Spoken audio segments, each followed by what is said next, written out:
Good afternoon, everyone. We will continue with the agenda item 6.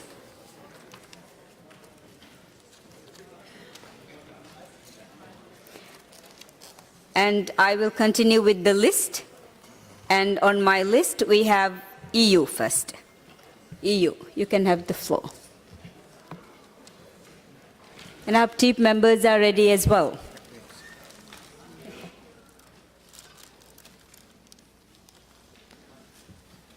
Yes, okay, I believe the team members are seated because we have a couple of questions for them, and also we have some comments, clarifications on the overall report to make.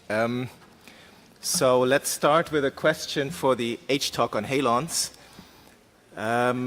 On the 26% emissions factor, that seems to fit well the observations.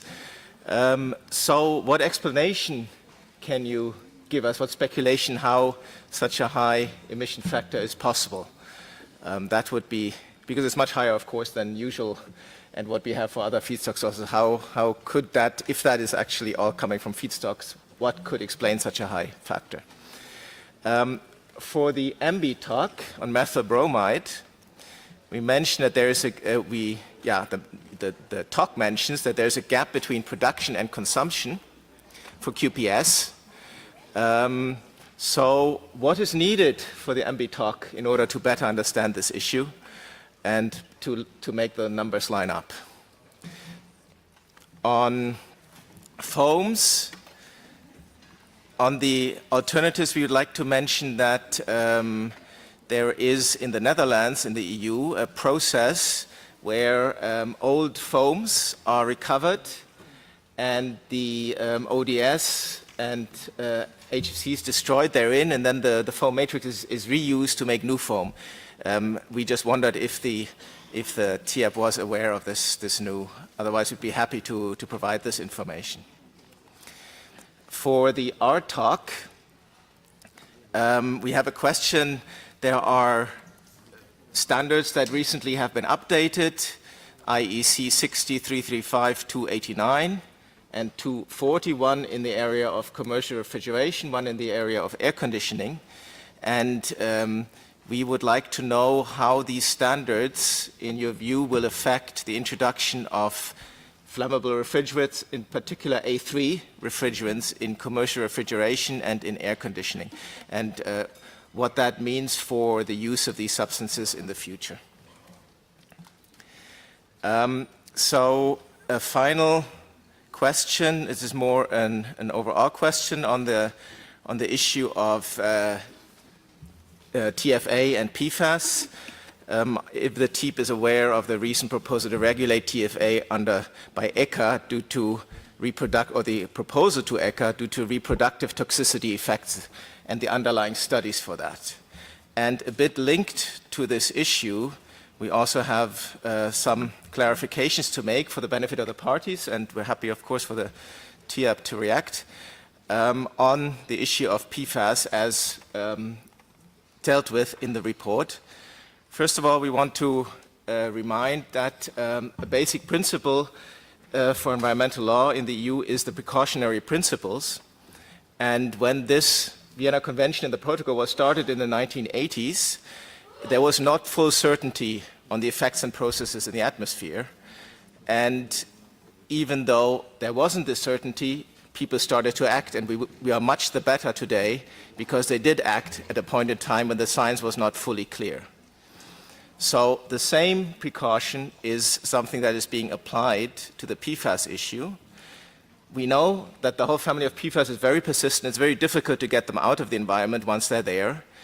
Of course, it's a large group of substances, some of which have been shown clearly to have toxic effects, carcinogenic effects. On TFA, there's a lot of science still going on, a lot of studies coming up showing high levels in drinking water. I mentioned the reproductive toxicity effects, but this is still certainly a matter of study, and it is a bit the precautionary principle that we should be cautious once these things are being looked at from the science point of view, how relevant they are for health. So uncertainty was mentioned a lot in the report, and that the legislation is creating uncertainty. It's the other way around. There's a public worry on this issue, on the forever chemicals, and the health effects they may have, and that some industry players are deciding not to pursue it is because of these worries. And the regulatory approach is actually to create the certainty for the people on health effects and for industry on what alternatives to use. It's not that the regulatory process is creating an uncertainty. It's trying to take it away. It's trying to make certainty. A little bit on the legislative process, and it is a very complex issue. It's a large group of substances, and we need the right information. As you've mentioned in your presentation, the process, when we're speaking for the EU, is underway. There is a proposal that has been made, and an extensive stakeholder consultation was held. It had 5,600 comments from industry and others, from 4,400 stakeholders. And these information is available on the European Chemical Agency website, unless it's labeled confidential, so that can be looked up. At the moment, the Committee of Risk Assessment and the Committee of Socio-Economic Analysis is evaluating these proposals in batches on the sectoral level. It's an independent scientific evaluation. It's a series of meetings. At the end, you will have an opinion, and that will then be the basis for policymakers to make a final restriction. So there's no restriction out there. It's under process. It's a huge stakeholder consultation. It's a comprehensive process with a due diligence and exactly to see where PFAS would still be essential for society. So nothing is a foregone conclusion at this moment in time. And the final outcome, if there is a restriction on the PFAS, may look very different from what it is today. So on the issue of the exemptions, you have mentioned also that in the proposal there are some areas that are already exempted with 6.5 and 13.5 years. That is in the case, for instance, of fire suppressing agency for aviation, industrial precision cleaning fluids, for some aerosols and foams. So there are some exemptions foreseen, and given that huge effort to collect more information, there may be more exemptions at the end of the day based on essential use. So if there is a restriction proposal, it will very likely come with these essential use exemptions, and that should cover any essential sectors where alternatives are available. So the whole data collection exercise serves the function to see where such exemptions are necessary. So that as a bit of a clarification of how this is being dealt with in the EU. Maybe just to conclude, two things that we have picked up in the report and we don't necessarily agree is one that delaying the HFC phase-out because of the PFAS issue. Well, in the EU, we are already at 45% of our Montreal Protocol obligations, so we're 55% better than what we need to do. And we have significantly reinforce our current rules, and we can do that with the suitable alternatives available, many of which are not PFAS.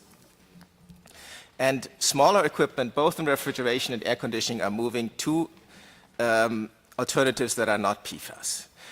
Similarly, there was a statement of slowing the rollout of heat pumps. That also seems incorrect. We're very interested in Europe in bringing heat pumps to the market and not prevent them from being so. And what we see is happening is the opposite, that they're coming to a market. And the restrictions put on these with regard to high global warming refrigerants is actually spurring development, innovation. And we've seen, for instance, when we look at the monoblocks, small monoblocks, that all the companies are now offering them with propane, which was not the case just a very short while ago.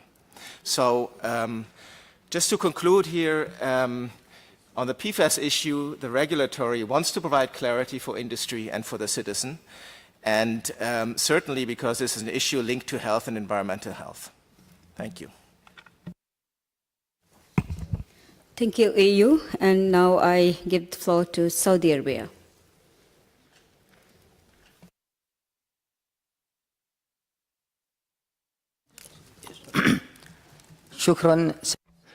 Thank you very much, Madam Co-Chair. Thank you to the Secretary and the TEEP To begin with, we fully support the questions raised by Kuwait and Bahrain, and I do have some questions regarding hydrogen cyanide as a replacement for methyl bromide. As you know, it is very highly toxic and it was used as a chemical weapon in some wars. So how could the report recommend to use it as a substance to deal with the QPS? So that's one question. The second question, perhaps the Chemical and Medical Committee would adopt the idea of maintaining the sprays, medicinal sprays, especially when it comes to treating chest diseases for the sake of protecting human life, until such time when we reach safe alternatives that are economically acceptable and affordable by the poor people, not by the rich only, until such substitutes are available and until such alternatives are available. At such time, we can replace these gases for the sake of the health of the world. We ask everybody to guard the right of human life and to protect human life. As for the next question, it has to do with 1301 halons.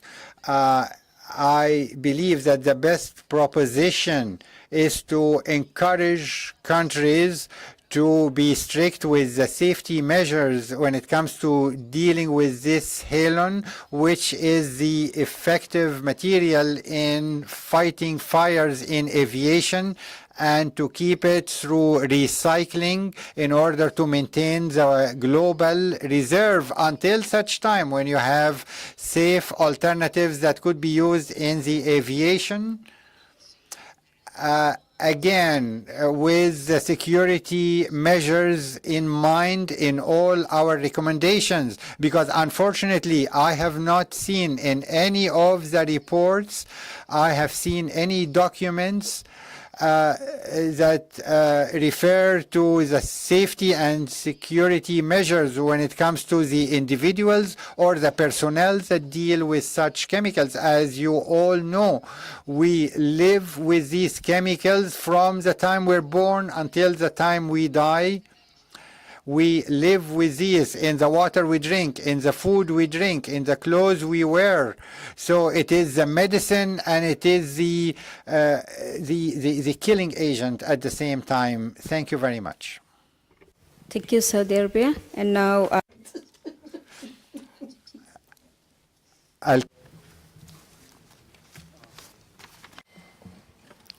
Muchas gracias. Thank you very much. Co-chair first. We would like to thank all of the updating work conducted by TEEP and all of the different panels. And on behalf of this delegation, we would like to raise the HCFCs and foams.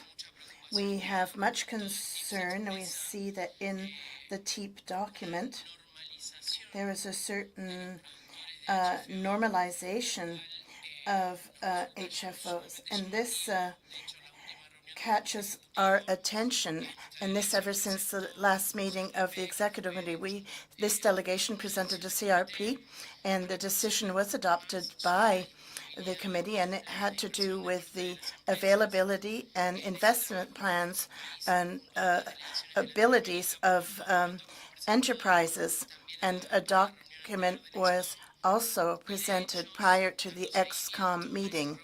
And following up on that meeting, we made contact with all of the HFOs manufacturers, and one of the three enterprises stated that for the Latin American region, they just have no ability for supplying for at least 18 months. And this, the TEEP can no doubt confirm by talking with the producers. Also, it was mentioned that alternatives are available. but the price at which these HFO manufacturers are making these products available is extremely expensive. We have not been able to corroborate any drops in prices, but in the report, there was mention of using other alternatives. And when the report was drafted, that which was presented to the last ESCOM, there was mention of countries given as examples using alternatives like but they are not using them as definite substance, but rather as a transitional phase until prices go down. Now, we're wondering where information was sought, was there contacts made with supplies in Latin America, and has the information we have been corroborated? Second, we have a comment with regard to the report. So hydrocarbons are being used as spray. This has caught our attention. And so what cases are there, and with what spray applications? Maybe we're talking about something else. Or maybe we're trying to eliminate a substance because it's damaging to the environment or contains flammable material and dangerous for workers. But on that point, we would like more information on the trials that are being done with hydrocarbons in sprays in insulation. In addition, we are continuing to listen carefully the information on PFAS, and we would like to hear more about the opinions shared by Kuwait and Bahrain. We've seen this also expressed in EXCOM documents. This is the fourth meeting that we're talking about PFAS. And either EXCOM or OEWG or MOPS, we continue with the same questions. Other delegations have talked about the problems and legislation and definitions, and we are reviewing our environmental legislation. Maybe there is a difference in understanding or a difference in terms of conceptualizing the problem. Our point is not that you cannot imply the precautionary principle, that they can't eliminate certain substance. Our question is, quite concretely, has the TEEP studied what are the alternatives for those gases that will become forbidden as precursors of PFASs, for instance? In our opinion, there are no alternatives, and we want to better understand the concrete impacts, the concerns, or the uncertainty, or the certainty regarding alternatives. This is the fourth meeting where we raise these issues, and this delegation is thinking of a CRP to understand which of the 10,000 substances which could be controlled under the Montreal Program, and what are the certain possibilities.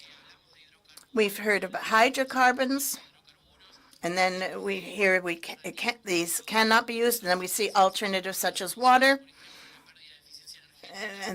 But then we talk about the loss of energy and efficiency in insulation. So talking about this is very easily, but we would like some certainty on concrete cases, and we want to know whether the TEEP has made any concrete comparisons, substance by substance. Thank you very much.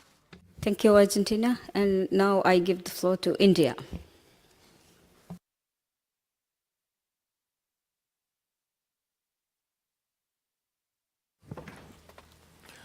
Thank you, Madam Co-Chair. I would like to thank TEEP and the Technical Option Committees for the presentation. We would like to seek the following clarification. First, from the FTOC, we need clarification on use of 152A along with applications in the foam sector in Article 5 countries. Secondly, we would like to understand the penetration of HFOs in Article 5 countries and the likely growth in foam sector. We would like to understand more on the challenges relating to use of HF hydrocarbons in the spray foam sector, both in terms of performance as well as safety aspects. From the Halon Technical Option Committees, we would like to understand on the performance efficiencies on the use of reclaimed HFC 227EA. Secondly, can we have more understanding on the modeling exercise done for arriving at the Halon 1301 emissions? From the art talk, we would like to have more information on the penetration of low GWP alternatives in Article 5 countries, which the art talk said that the availability continues to grow. We also would like to understand more on the 18 new blends in RAC-HP sector and their application, and can the art talk also give clarity in terms of standards available for these blends? We will come back on other general issues. Thank you. Thank you, India. And now I would like to give the floor to United States.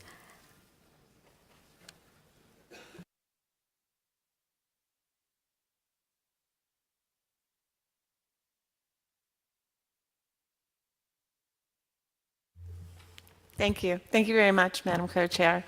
We have a couple questions for the TEEP, and we do want to thank them very much for their dedication in pulling together the report and their time this morning as well as this afternoon in answering questions from the parties.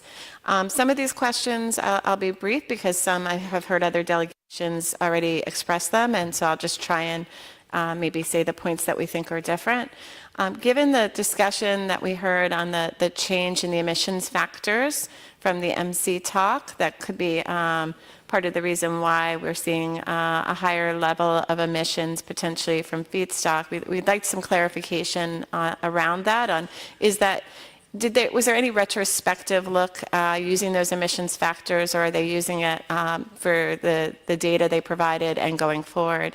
And then maybe in consideration of the halon emissions that we understand, if we understand correctly, the FS talk found that if they were to use 26% as the emissions factor, then the number aligned with the number from the SAP. We would like some clarity on if that's right, because our question really is it actually that the emissions are 26%, or is it in order to make the math work, they had to use 26% as the number? We'd like a little clarity to better understand that. I know there was a similar question earlier, so I just wanted to provide that slight difference in how we were framing the question. We heard from the RTOC on a number of alternatives. There were two uses where we'd like to see if the RTOC could provide additional information.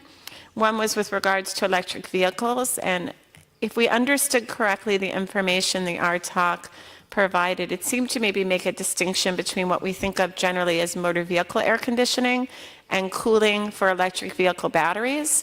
We'd like to first make sure our understanding is correct. And if so, could the TEEP provide additional information on the status of transition for cooling for electric vehicle batteries in particular? It sounded like that was the area for which maybe there was more of a question. We're not sure if we understood that correctly. The other for the RTOC as well was with regards to transport refrigeration, which we typically think of that as sort of having a couple different ways in which goods are transported, and we saw the information on marine having an alternative. With regards to transport refrigeration more generally, we saw an indication that 404A is being replaced by R452A, which we believe has a global warming potential of give or take around 2,500. So we're curious about whether or not there's additional work that the TEEP may be able to provide, or any updates on other work in terms of lower GWP alternatives. And then with regards to the MIC talk or MC talk, There were a couple points on the slides about MDIs where I think we just would like to have some clarification if possible. There was a statement, I think, on the slide that said we may not see alternatives for metered dose inhalers until 2026. The wording on that slide maybe was a little confusing to us.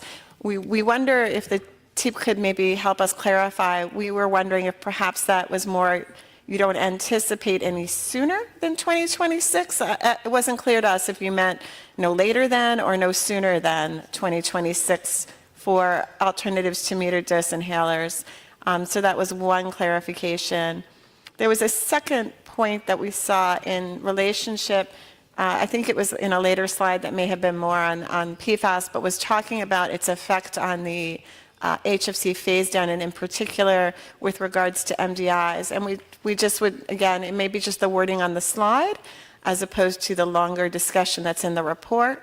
But we thought the slide, the takeaway message might have suggested that various regulations might be putting pressure on MDIs explicitly. And we want to make sure, and we heard a couple interventions already in this session that do sort of respond to the need to ensure that there are alternatives that are appropriate for this sector before there's a transition. So again, if you could provide some clarity around, maybe we're not sure if we saw the slide quickly and didn't quite get it, or whether or not maybe there's a better way of stating what the intention was, but we understand the point that the phase down itself is going to have an effect on all markets, and obviously other regulatory actions will have an effect, but we wanted to make sure that there wasn't some sort of specific reason why MDIs might have been called out in that context. Thanks very much. Thank you, United States. And with that, I would like to turn to TEEP to respond to these questions. TEEP, you have the floor.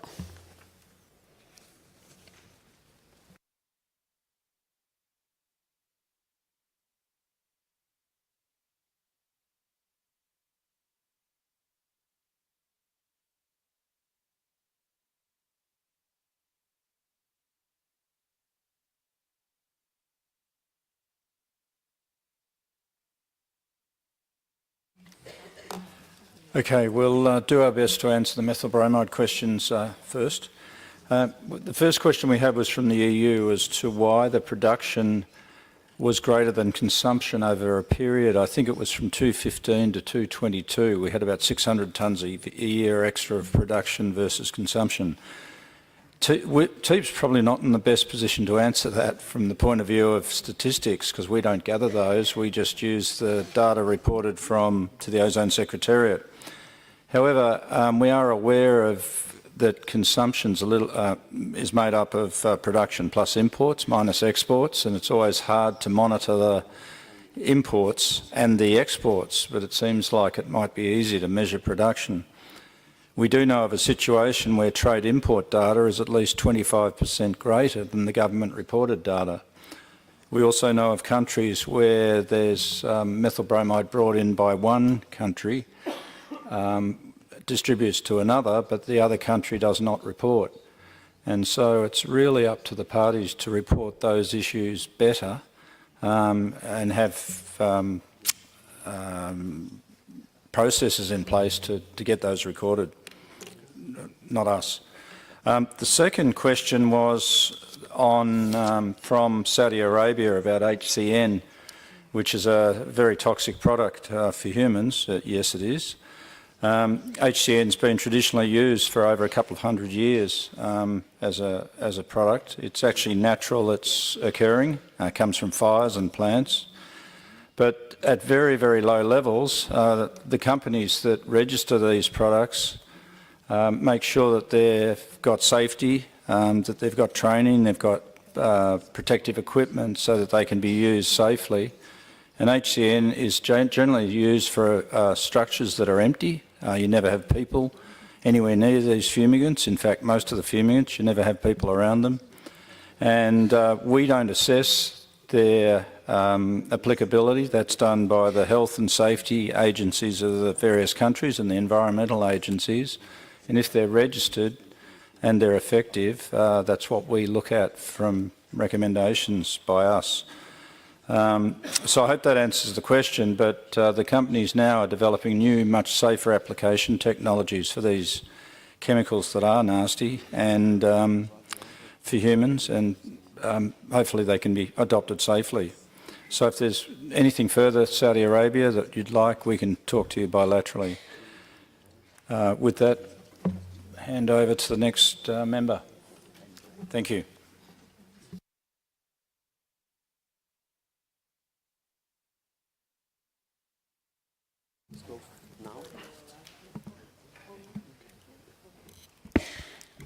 Right. So there was a question from the distinguished delegate from Kuwait that I failed to answer in the morning in the previous session, which is the regulation in the EU and US about GWP of 700 GWP, and these are actually for both domestic and export.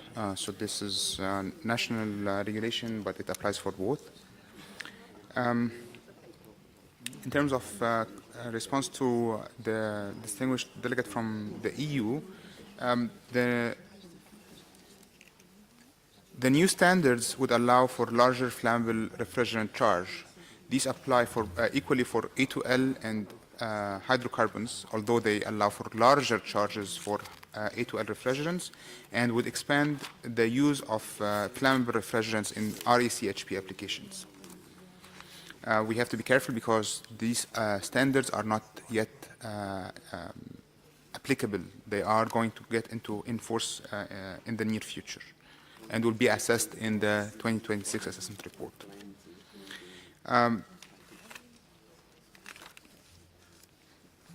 For the distinguished delegate from Argentina, in terms of the refrigerant performance, I know the question is split mostly towards the PFAS, but there is a quick answer that I would like to suggest in terms of the refrigerant performance related to the thermal performance and energy efficient performance. And we have published many of these in the Energy Efficiency Task Force reports. Also, there are several resources available from the AHRI public website.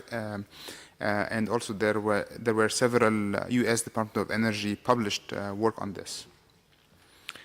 For the distinguished delegate from India, regarding the information on low GWP alternative in Article 5 parties, we believe that hydrocarbons are generally widely adopted in residential refrigerators and self-contained commercial refrigeration in some countries or some parties, and that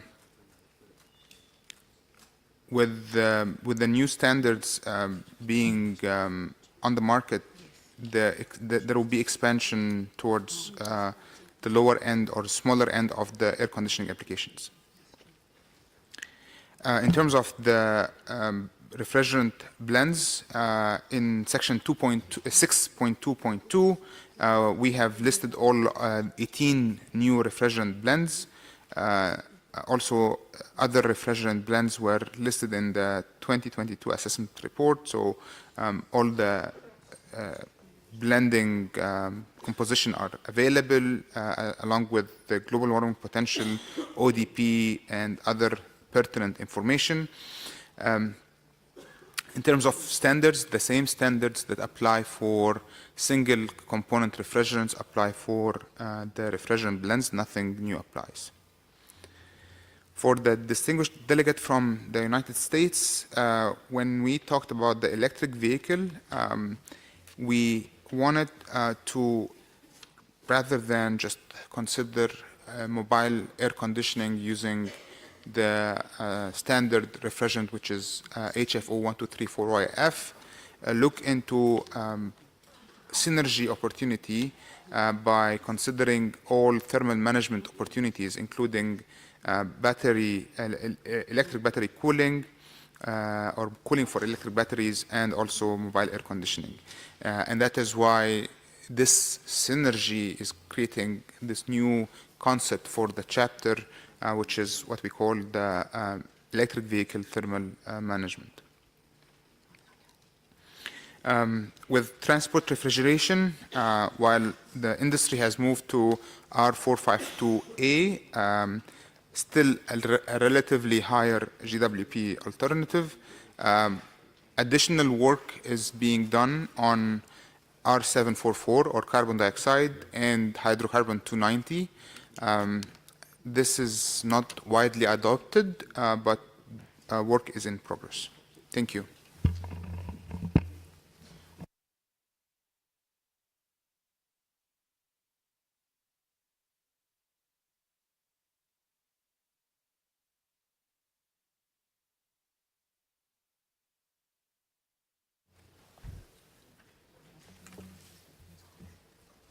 Is the microphone not work?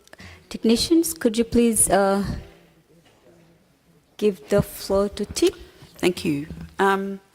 Okay, so I will accumulate a number of the questions that were raised on PFAS, having consulted with some of the members of the TEEP, although I think that there might have been one question that perhaps the the Fire Suppression Technical Options Committee might want to respond to. But okay, so firstly, we heard from there were questions raised by the EC, and there are a number of comments. So obviously, we'll just take the questions. The question was asked: is TEEP aware of the reproductive toxicity studies on TFA and proposals in the EU around that? And yes, we are aware of those proposals and studies, and we're keeping a watch and brief on those. We would also kind of perhaps in response to some of the other questions that were raised in relation to some of the policy developments in this area. Policymakers in a number of jurisdictions are still considering their PFAS policies, and many decisions haven't yet been made in the regulatory environment, and so the final outcome of these is yet to be decided. So, kind of, I guess, turning to the questions from Argentina and Kuwait and Bahrain about uncertainties.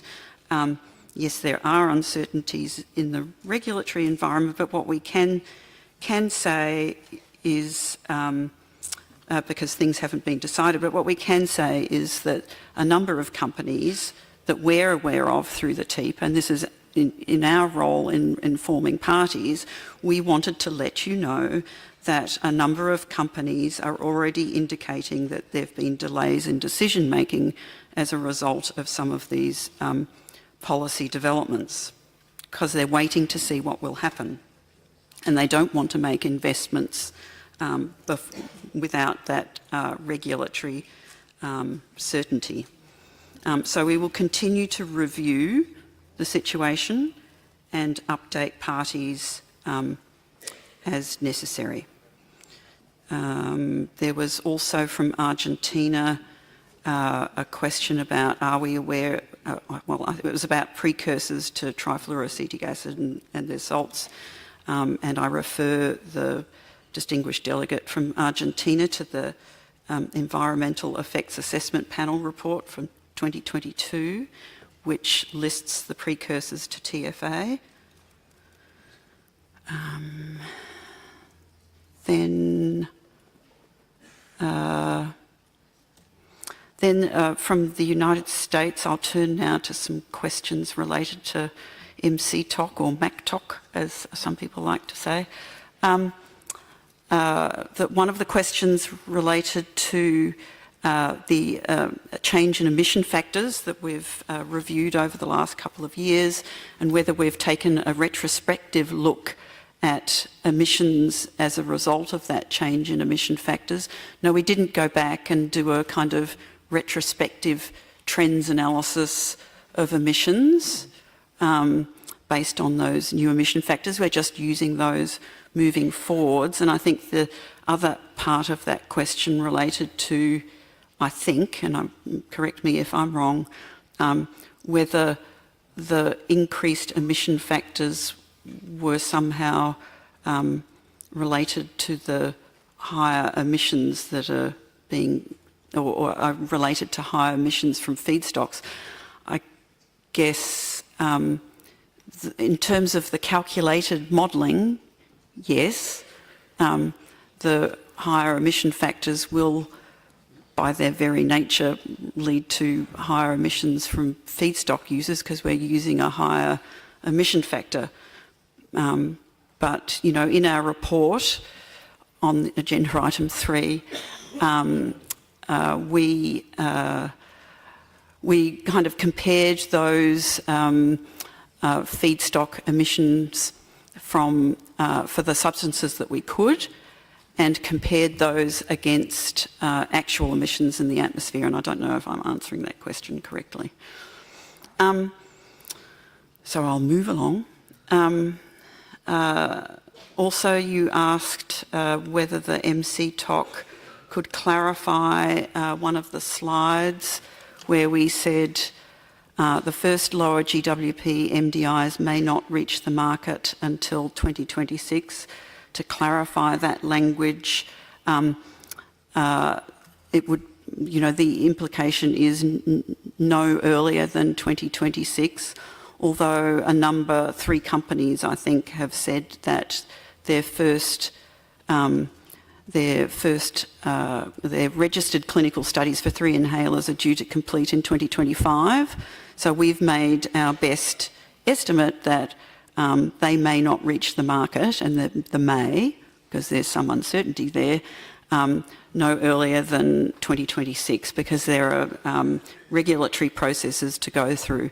And even then, they will be entering the market slowly because of, you know, the need to ramp up production, and we're only talking about a small number of inhalers at this stage anyway.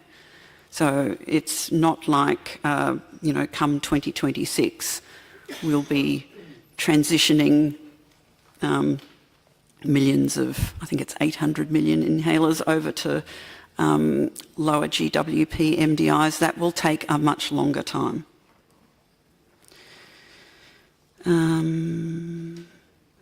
Oh, yes, the other question related to why MDIs were called out in that PFAS slide. Let me go there. I've got to find it, sorry. Ah, there. It was purely as an example, but I guess it was an example that we wanted to highlight because in the ECHA proposal, and it's not completed, as the distinguished delegate from the EU commented, but in the current proposal, the restrictions are proposed to apply to MDIs 18 months after entry into force of any final law in that current proposal. But obviously things have not been finalised there. We were just pointing out that that was within the proposal. And as the delegate from the EC said, there are a number of other products that have derogations for you know, a delay in those restrictions coming into force for some other products. Okay, I think that's, unless someone tells me I didn't. Thank you.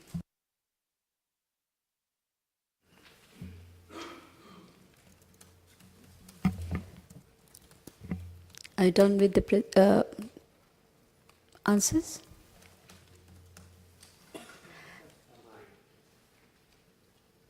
Oh, thank you. Okay, responding on behalf of the fire suppression TOC, I think we had questions from 4 parties, not in this order necessarily: European Union, USA, India and Saudi Arabia. So there were several questions around this 26% emission factor, which you rightly picked up on is much higher than the MCTOC normal estimates of emission factors. So to answer the kind of semi-humorous comment from USA. Yes, we did that and we adjusted it until the math matched. So that gets us, is it 26%? How do we get there? The question from the European Union. Well, it's the total emission across the life cycle of the Halon 1301 manufactured, transported and used as a feedstock. So you might estimate a few percent, let's call it 5 for the manufacturing part, which is not implausible, I think. You may get some losses on transport or just the logistics of getting the material in and out of from the two plants. And then the important one is the yield. That is how much of the Halon 1301 is actually converted into the fipronil or the mefloquine or the DPP4 inhibitor. And I've seen numbers ranging in the 75 to 80% there. So 100 minus 80 is 20, 25, 26%. So it's not implausible, that number, but we're not sure about that. And that is where we would dearly love more information to sharpen up that number and get a better feel for it. There was a question, I think, from the USA on have we got more data, more historical data? No, but we would like that because, well, again, it will give us a better feeling on how to look and examine the data. And by the way, this emissions now from the feedstock production, if you were closely looking at the graph that I presented earlier, or it's in the annex of the report, the emissions now from this feedstock production, transport and use are about 1/3, más o menos, of the total global emissions. So it's 1/3 of everything, and the other 2/3 is from the fire suppression bank as modelled by the FS-TOC. So, and as that number goes down and these emission bulges from the production, we think, for feedstock are the same or possibly increasing, it becomes ever more of the emissions part of the puzzle. So we think there's some more work to do here, and I think it's going to be important to minimising emissions of 1301 globally. I think that's it on the emission factor piece. There was another question, somewhat different, a comment come question from the European Union. Were we aware of the 12 years plus 18 months derogation for certain potentially critical applications like aviation fire suppression was mentioned? We are aware, but the fire protection on aircraft is difficult. It's challenging and you have to get it right. Of the potential candidate agents, many are not efficient enough to be used on aircraft, and the remaining candidates are largely included in the PFAS group of chemicals. So, as we discussed within our committee, the cupboard is bare. So maybe the 13.5 year derogation period, welcome though it is just not long enough. Moving on to the question from India. The performance efficiency of 227EA versus the reclaimed 227EA. It's identical. And the reason for that is that we're talking now not recovered or recycled, but reclaimed 227EA. And in our world, reclaimed means returned to the original specification. So if it's returned to the original specification, there's not really a surprise that it's exactly as good as the virgin newly produced material.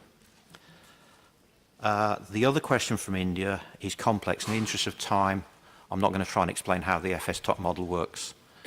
I suggest we pick that one up as a bilateral, and my colleague and I will gladly go through that in as much detail as the delegate needs to hear. Finally, coming on to the questions or comments from Saudi Arabia. The first piece about conserving halon, keeping it, extending the longevity of the global halon banks for as long as possible, not destroying it. We completely agree with Saudi Arabia. They were very, very well made points. Thank you.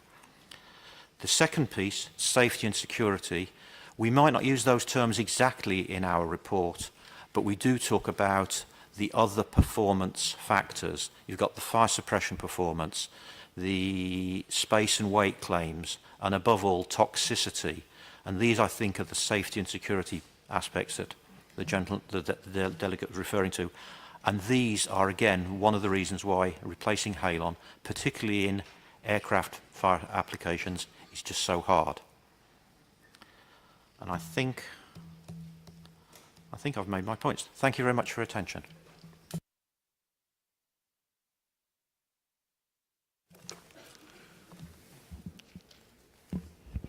Technicians, if you could on the microphone for chief members. Okay. Okay. I start with EU, saying if TIP is aware about technologies that are used to recover and destroy ODSs and other technologies. The answer is yes. FTOC is monitoring a number of shredders that are installed globally. And unfortunately, we see that are not too many installed. But yes, we know. The other point is ways to recycle foams via chemolysis that can turn to a new polyol and go into a circular economy. Yes, this technology is available and every party can apply.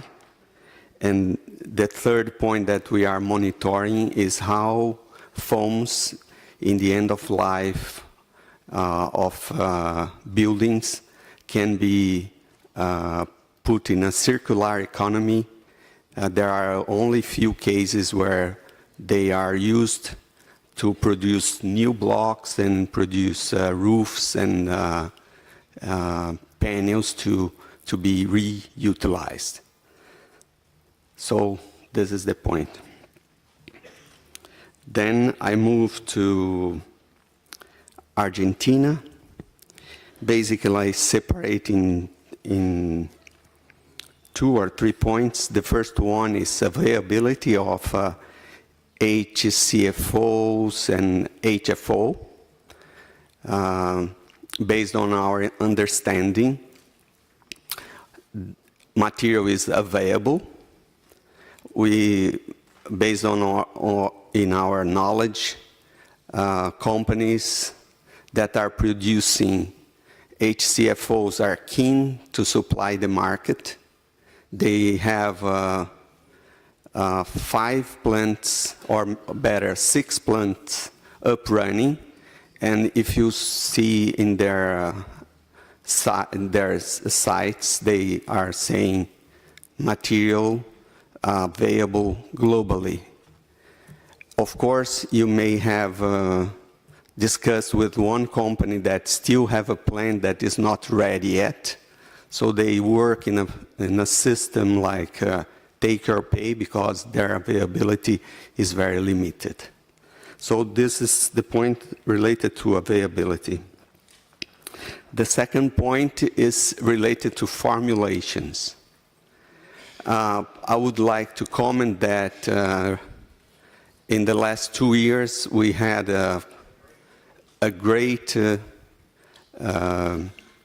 development in science of formulations where we have new additives, meaning surfactants and catalysts that can be used to have a quite stable formulations that we can implement. And then the other point that we can do or study with HFOs is to use first higher level of water in these formulations, lower level of HFOs, and combinations of other blowing agents that can be used up to a certain level to keep formulations non-flammable to have a competitive prices. This is much more related to science of formulations, but we've seen quite I would say a big number of formulations being used all over the world with HFOs. The other point that I want to touch is water-blown formulations, which is which are very safe and can be competitive, have also been tremendously developed and can be the first option when we start seeking for new blowing agents or to replace either CFCs or HFCs. So water blown should be considered up front. This is one point. The other, now I would like to comment, is related to hydrocarbon formulations. The comment made by FTOC in the presentation is to alert parties that to use hydrocarbons spray could be a serious risk, and this should be monitored, and that's why we put this in this presentation. On the contrary, we are not fomenting this utilization. So I think I took all points Argentina comment related to PFAS. Developing countries are not implementing rules to ban F-gases, so I think developing countries or A5 parties still have some time to work with the HFOs. Thank you. Thank you, Tip. And now I would like to give the floor to Brazil. Thank you so much, Ms. Co-Chair. First of all, we would like to thank the TEEP for preparing the presentation and the progress report, and also for answering all of our questions. We fully support the comments made by Argentina in relation to HFOs. It is extremely important that the technical committees take into account regional circumstances, and we highlight that the decision adopted in the previous ExCon meeting, that it is proof of the difficulties taking place in our region in relation to alternatives to PU foam. To the MB talk and the alternatives for methyl bromide for QPS uses, we wanted to make sure that in addition to technical aspects, regional availability and logistical difficulties were also considered. For instance, in some countries, industries able to work with alternatives are concentrated in certain regions, whereas the others are still unable to work with other substances. Or for example, fumigation with methyl bromide takes only 24 hours, while fumigation with other substances would need around 5 to 10 days, what makes it a less competitive option.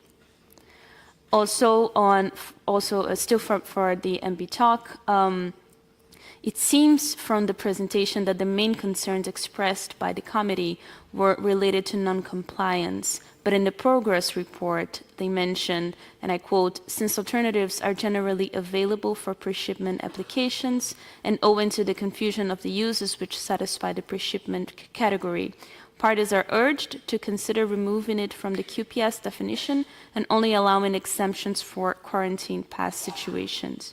We wanted to make sure that the concerns laid out in the presentation are correctly reflected in the report and vice versa. Brazil does not believe that the answer to non-compliance would be linked to removing a whole category from the list of exemptions, and if the MBTOC believes it to be the case, we're interested in knowing why. Also, given the difficulties parties still have in relation to even considering moving away from methyl bromide for QPS uses, this policy suggestion may go a little bit beyond what we would have expected, so we would appreciate more background. Lastly, on PFAs, the TEEP mentioned that regulations can slow progress towards the implementation of the Kigali Amendment, and we wanted to understand which impacts exactly would we be talking about. Do we have estimates like Kuwait, Bahrain, Argentina? We would like to add our voice to the fact that uncertainty remains, and even though this is the fourth meeting that this issue has been raised. Thank you very much. Thank you, Brazil. And now I give the floor to Canada.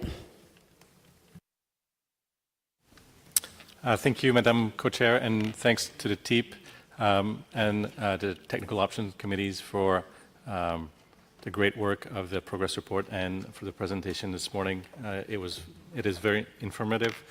And thank you for the questions by other delegations. We had similar questions, so I'm not going to cover the same ones, but had a few questions to the FS doc. And the first question pertains to a mention in the progress report that there's some fire suppression applications in enduring uses where the alternatives to Halon 1301 are high GWP HFCs.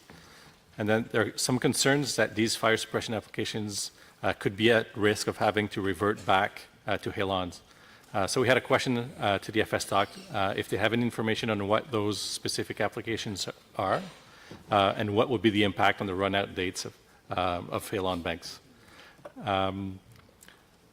Also, we note, as many others did, the FS doc's observations of the apparent similarities between the trends from derived emissions from atmospheric observations and the amount of reported production for feedstock use in the last several years. And we note with some the especially apparent linkages in this last scenario presented where emissions rate of 26% in feedstock use seems particularly high given what is generally assumed for emissions rate in feedstock uses. So we note that the report indicate that the FS stock was not able to reconcile the emissions to existing patterns from emissions from banks. So we were wondering if the FS stock could elaborate as to why they believe that the emissions over the last few years could not be attributed to emissions from banks. And on a related topic for the MC talk, we were wondering if there are any known process for feedstock use of a controlled substance that could lead to emissions rate or emissions factor of 26% or thereabouts. Thank you very much, Madam Co-Chair. Thank you. And now I give the floor to Egypt.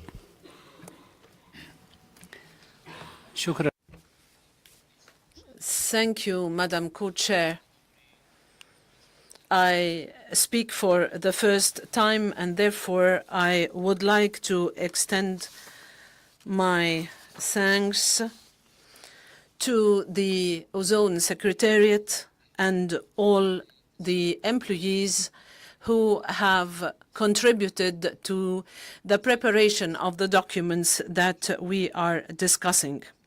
We would like also to thank the people and government of Canada for hosting us in this beautiful city where we feel that this is our second home city. I would like to thank the co-chairs and to congratulate them for the successful leadership of this meeting.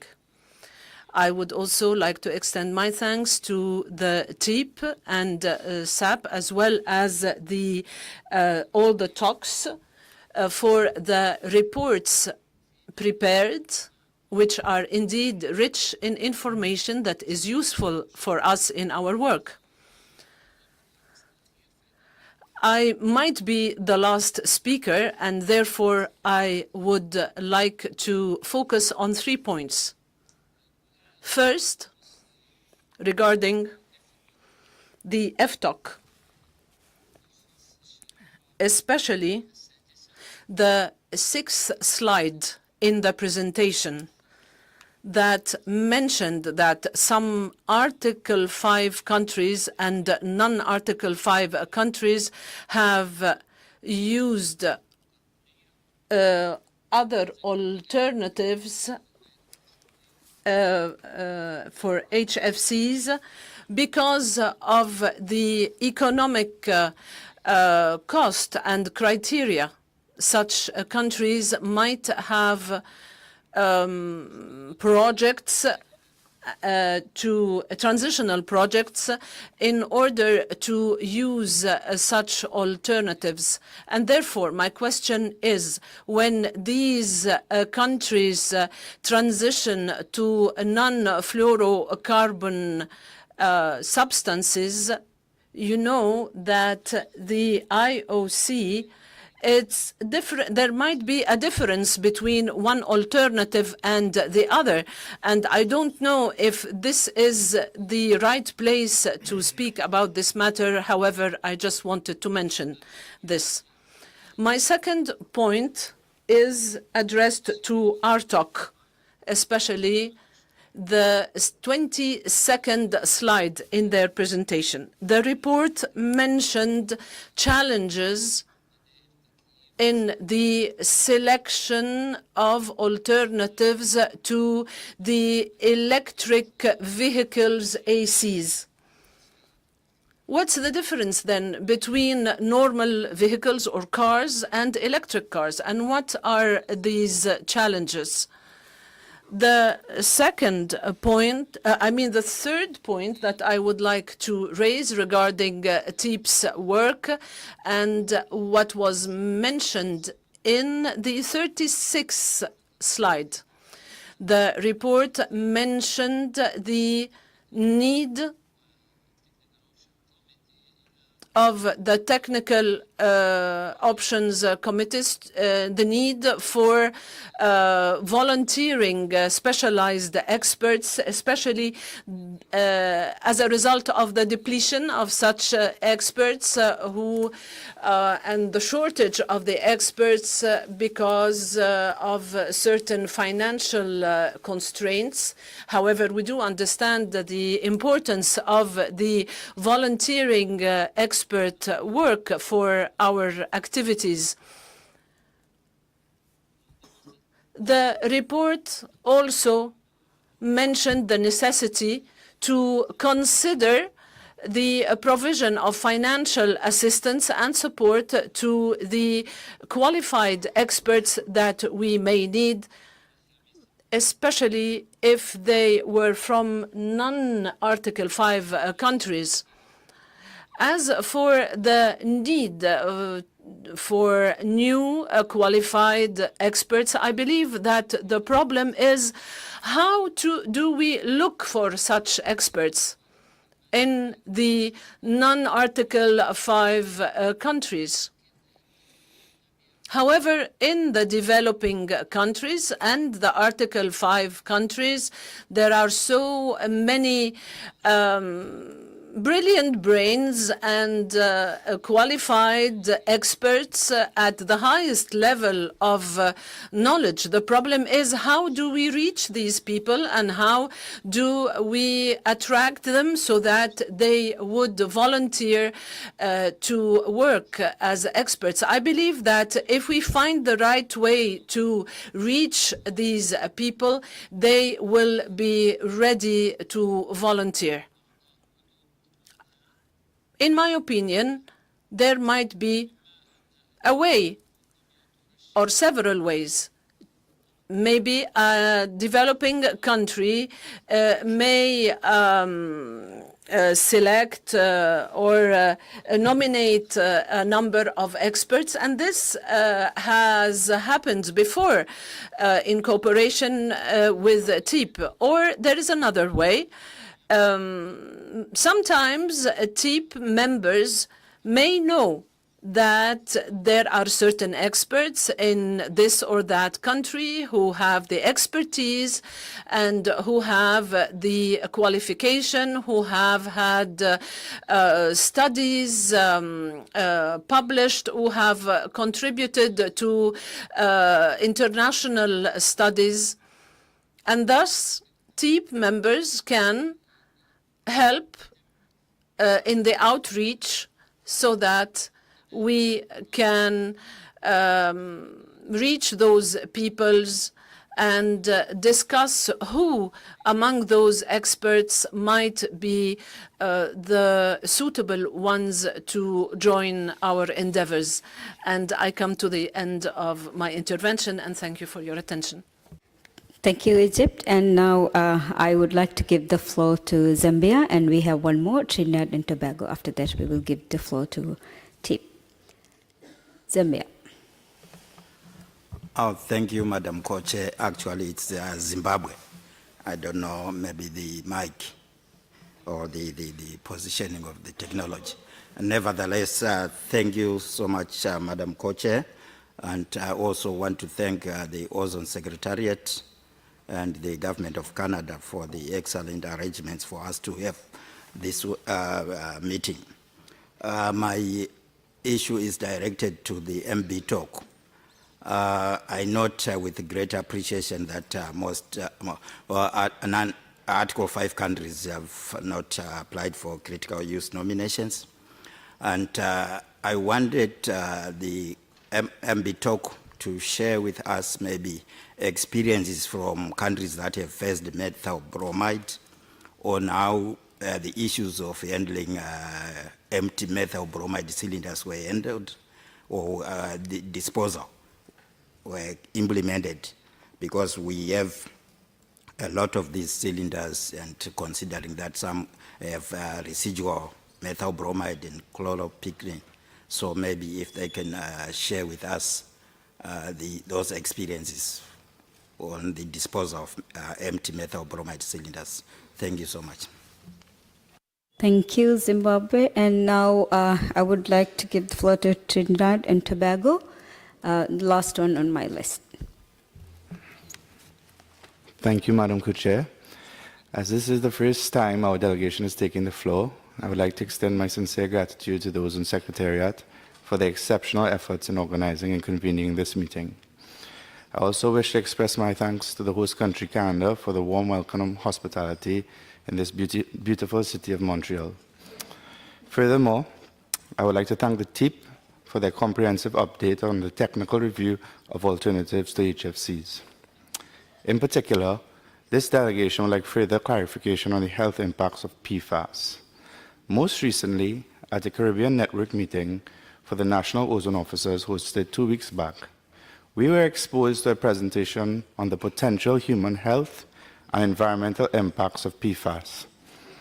In its conclusion, it states, projected future increased loading of TFAS or TFAs to the environment because of the increased demand for cooling and continued use of HCFCs, HFCs, and replaced products judged to present a minimal risk to aquatic organisms and humans. So my question is, we are seeing many scientific research articles stating contrary evidence to the statement above on the health impacts of PFAS and TFAS.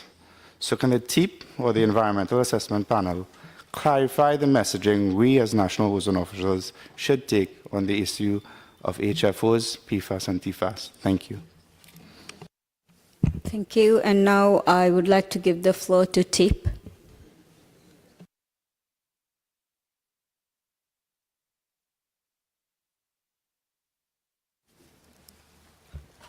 Thank you, Madam Co-Chair. I will take up the questions on the methyl bromide made to the MEP talk. With respect to the comments and questions from Brazil, yes, indeed, MEPTOC does take into account regional availability, logistics, and technical and economical feasibility of alternatives. In fact, during the long CUN assessment process, this was a key issue that we always took into account. So we are permanently gathering information in this respect, and so we agree with that statement and are very happy if you can provide us with information that is relevant. With respect to concerns on non-compliance and the pre-shipment, we believe there's a slight confusion here. MEPTOC is concerned that we find sources of information of places and instances where methyl bromide might be being used outside the definitions of QPS or possibly for controlled uses, being used in instances that do not fit these definitions of pre-shipment or quarantine. And as we showed this time and we have showed before, the pre-shipment has very specific timelines. It has to be done 21 days before the shipping of the goods. It has to be backed by an official resolution or legislation in the country that is in place before 1996, etc., etc. So if the use were to be done outside that definition or those precise requirements, then it would fall into non-compliant uses. That is our concern, that sometimes there is confusion or not enough understanding in the country using that methylbromide. When we suggest that perhaps the parties may want to look at removing or addressing pre-shipment uses, what we mean to say is we know there are readily available, technically and economically feasible alternatives for pre-shipment uses of methylbromide. Or put more simply, they would be easy to replace it to a certain extent. Not the same with quarantine, where it's much more difficult. So our suggestion has been, over the past few years, perhaps the parties would like to address these pre-shipment uses where alternatives exist. I hope I clarified, but if not, we're very happy to meet in the margins of the meeting and further discuss. And referring to the delegate from Zimbabwe about the empty cylinders, it is not the first time we hear this kind of situation. We have heard it from other countries. I remember, for example, Cameroon, possibly Ethiopia in the past, and others. This can be an issue, not knowing what to do with leftover methylbromide. You could always use it for QPS, for example, but and destroying it is probably going to be difficult to make it economically feasible. Perhaps we can make the suggestion of also discussing in the margins, and maybe other parties with this problem could also meet with the MEPTOC, and maybe we can gather sufficient information to see if it's enough to try and provide a more general solution. Thank you very much.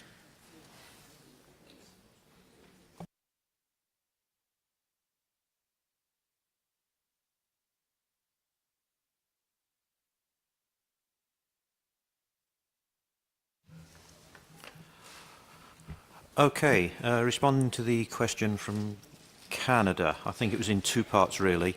We're back to this 26% number again. Now we did, to be fair, consider other ways that we could have got to that level of emissions, not 26% of production. There were things like, maybe the reporting wasn't quite right, or they reported ODP tons, not tons, or they did that and then they did a double correction. Pretty much all of those other reasons have been ruled out. So we're back to, yes, it's 26% of the reported production. There could have been additional production that was not reported. That would lower the number, but we have that's just a numerical derivation. There's no evidence for that whatsoever. The other thing I think that might have confused some of the delegates, and I personally apologise, is we've been using the term emission factor here quite loosely. The MCTOC, when they use the word emission factor, they are referring, I think, only to emission when something is produced, not any subsequent losses down the line. Is that correct, Helen? Yeah. No. Oh. Okay, all right. Oops. No. It was all going so well. Right. I'll go back to question. One thing I'm a little bit more certain of. The second part of Canada's question. Why can't we correlate these emissions and these bulges in the emission profile as measured to emissions from a bank? The bank is finite. Well, first of all, those emissions are just too large. We queried our Fire Suppression Technical Options Committee members, what's the largest halon system you've ever seen? These emissions would be 100 times more than several of those systems being discharged at once. So straight away, that is implausible. Secondly, the bank is finite. So if you have a large emission, some significant fraction of that, your new bank is smaller. So your new baseline, estimated at 4% per year, would be lower. What that curve cannot do is go up and come down to the same old baseline. It's not physically possible, so it has to be something that is not emissions from a finite bank. Was that? Thank you. 1 out of 2, not bad.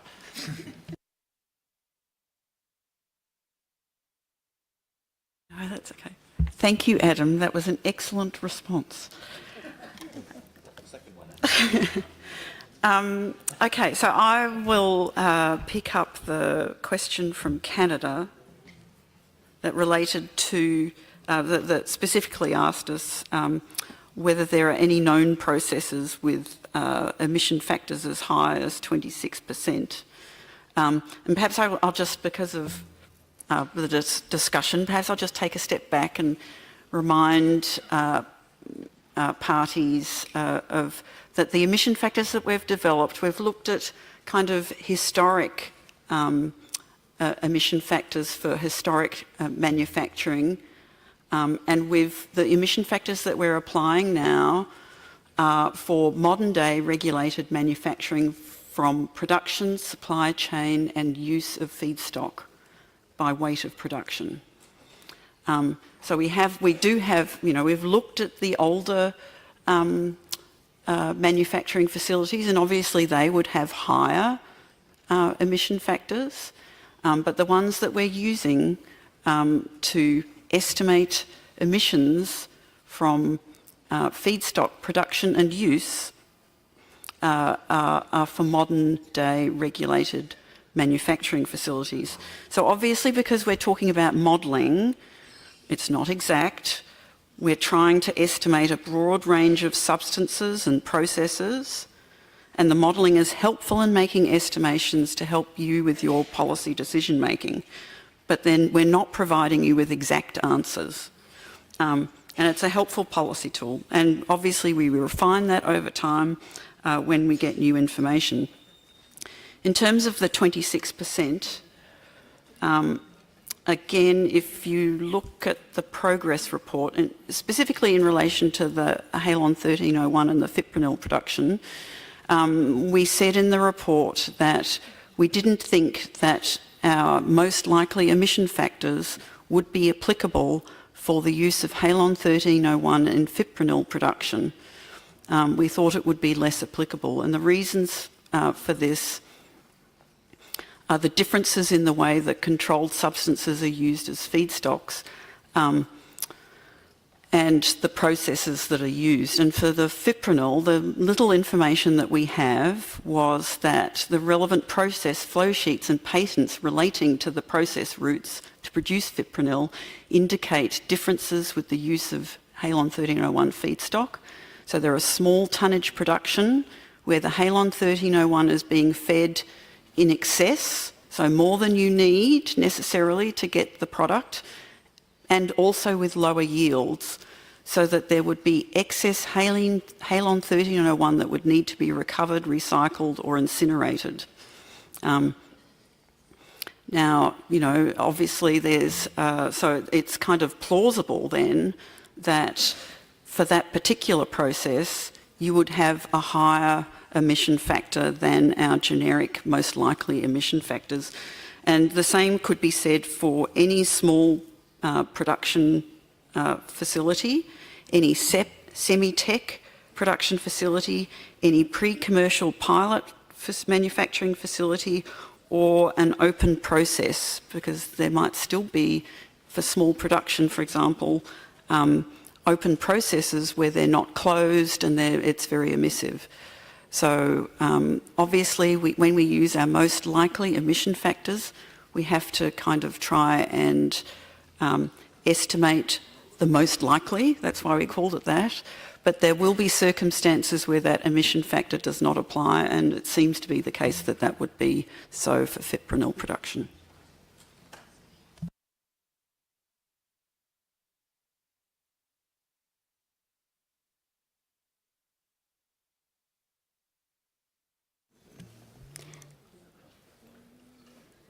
Technicians Yep. could... Okay. I've got it, thank you. Thank you. Sorry, there was one other question about, I think it was from Tunisia?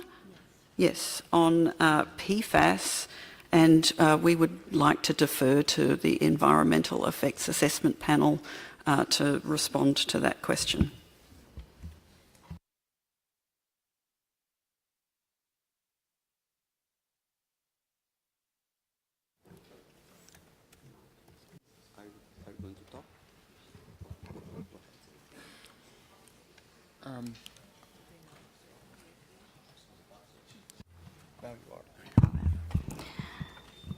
If I get it correctly, the question was mainly on the toxicology of TFA. Is that correct?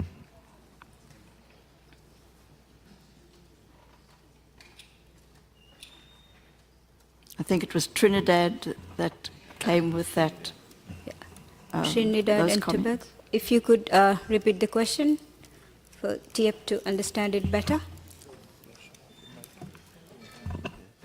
It was on the human health impact on TFAs from HFOs and what should our messaging be in terms of the human health impact? Sorry. The human health impact on essentially TFAs that are related to HFOs, because the report or the study showed that the risks of PFAS and TFAs to human health is minimal. So when we are discussing the whole issue of HFOs, what should our messaging be? Because they have other research stating contrary beliefs to what is stated in that report. So just to clarify, what's the extent of the health risks associated with PFAS and TFAs? Thank you. Thank you. And if any member would like to respond to that? Eep. Yes. You can have the floor. A lot of the studies in animals have been done on a laboratory scale. And even then, the toxicity has not been found at natural, so-called natural levels that we find in the environment. And because TFA is still very persistent in the environment, we continue to assess the possibilities for increased toxicity to animals, including humans. So at the moment, it does not seem that the amount of TFA in the environment is cause for a toxic response. The problem is that there is a lot of uncertainty about measurements and the source and fate, transport from the atmosphere to water bodies. And just as an example, the concentration in global seawater of TFA is about 260 nanograms per liter. And the effect or the concentration that one would expect an effect from is about 10 million nanograms per liter. So there is a lot of uncertainty, and part of the uncertainty for characterizing the amount of TFA is because it is not only from the breakdown of the CFC replacements, but also the potential for TFA coming from natural sources, and these are very difficult to measure.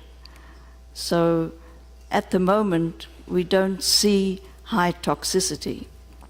However, there are ongoing studies trying to measure the possible toxicity levels, and so far it does not seem to be possible to have toxicity from global assessments. At the same time, there are point sources of high TFA levels, and that's perhaps also part of what the delegate from Trinidad might be referring to. And these come from factories that are producing CF3 moiety compounds for different uses like pharmaceuticals or pesticides, and even production of plastics. And the CF3 moiety is used because it gives stability to many compounds, and at these factories it's a large point source of TFA, and that is of concern to the people working in those areas or living near such a production plant, and perhaps drinking the water or eating plants, because plants also absorb the TFA. At the same time, when organisms take up TFA, for example in drinking water, because TFA is highly soluble in water, it's passed out and not accumulated in the organism. But we still are not aware of if there is a possibility that during the transport outside of the body that some damage could be done. The research is not quite at that level yet. I hope that helps to answer the question. Thank you. Thank you, Eep. And I would like to give the floor to Teep. Yeah. Thank you. I forgot to answer questions from India and then Egypt. India has shown concerns regarding phasing down and in the future phase out of HFC 152A, which is zero ODS, but some GWP. Alternatives in A5 could be using CO2 with oxygenated blowing agent, which requires investment, but the other way being implemented is the usage of HFO 1234ZE in combination with oxygenated blowing agents or other HFC, with oxygenated blowing agent in order to reduce cost of this extruded polystyrene. I hope I have answered the question. Then the comment from delegation of Egypt regarding alternatives for HFCs in polyurethane foams in A5 parties. Basically, I have already comment on these options. Up front, we have to consider water as a blowing agent if the foam fits to the requirement, and then hydrocarbon if size of plants are applicable to recover investment, or moving to HFOs in combination with high level of water and combinations with other blowing agents for cost reduction to make foams more competitive. Thank you.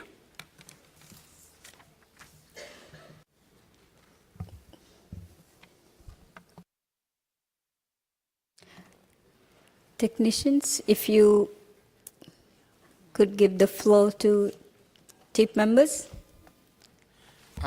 With respect to the question from the distinguished delegate from Egypt, related to the electric vehicles, the battery electric vehicles provide a challenge because we need to consider the thermal management or the cooling of electric batteries while also providing comfort to the cabin, which is also cooling and heating.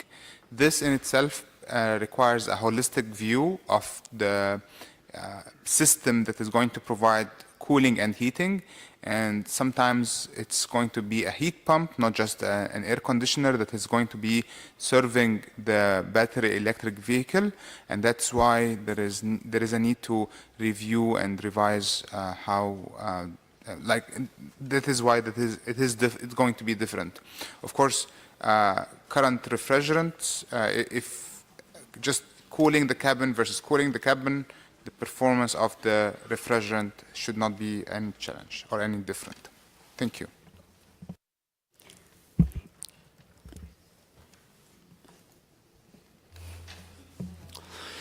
And last, from the distinguished delegate from Egypt, thank you so much for your comments.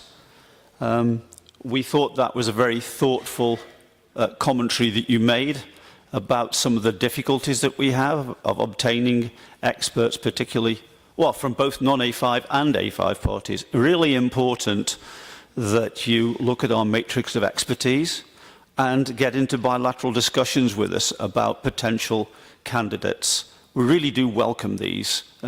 We have 150 experts in the TOCs, and so finding people to work in the TOCs really invaluable. And just on a point at the end, the members that you hear with their tremendous expertise here are doing this entirely voluntarily, in addition to their day jobs very often. And it's a right for A5 party TEEP members to get travel, but not non-A5. And that was okay when non-A5 members could easily get funded, but it's much more difficult now. And so that's why we asked to consider funding travel irrespective of A5, non-A5 status. It's true to say that Meg, thank you very much, the Urgent Secretary, does try and help us when we have exceptional problems. But it'd be so much easier if it was an automatic position. Not funding for time or work, just travel. Thank you very much. But thank you, thoughtful, and we're grateful to you for your comments. Thank you, TEEP. Thank you very much for your hard work. And now I would like to close the question and answer and would like to request TEEP to go back to your seats. But please be alert in case we need to seek your clarification on other sub-items. And with this, now I open the floor for a discussion on sub-item 6A, on nominations for critical use exemptions for methyl bromide 2025. We heard from the chief that in 2024, one non-Article 5 party, Canada, submitted one nomination for critical use exemption for 2025. The MBTOX evaluation is included in Volume 2 of TEEP's 2024 report, and a summary is included in the first addendum to the note by the Secretariat, document 46/2/Ed1. MBTOC will prepare a final report containing the final recommendations to be considered by MOP 36. So now I would like to open the floor to see if any party or parties would like to ask any questions or make any interventions.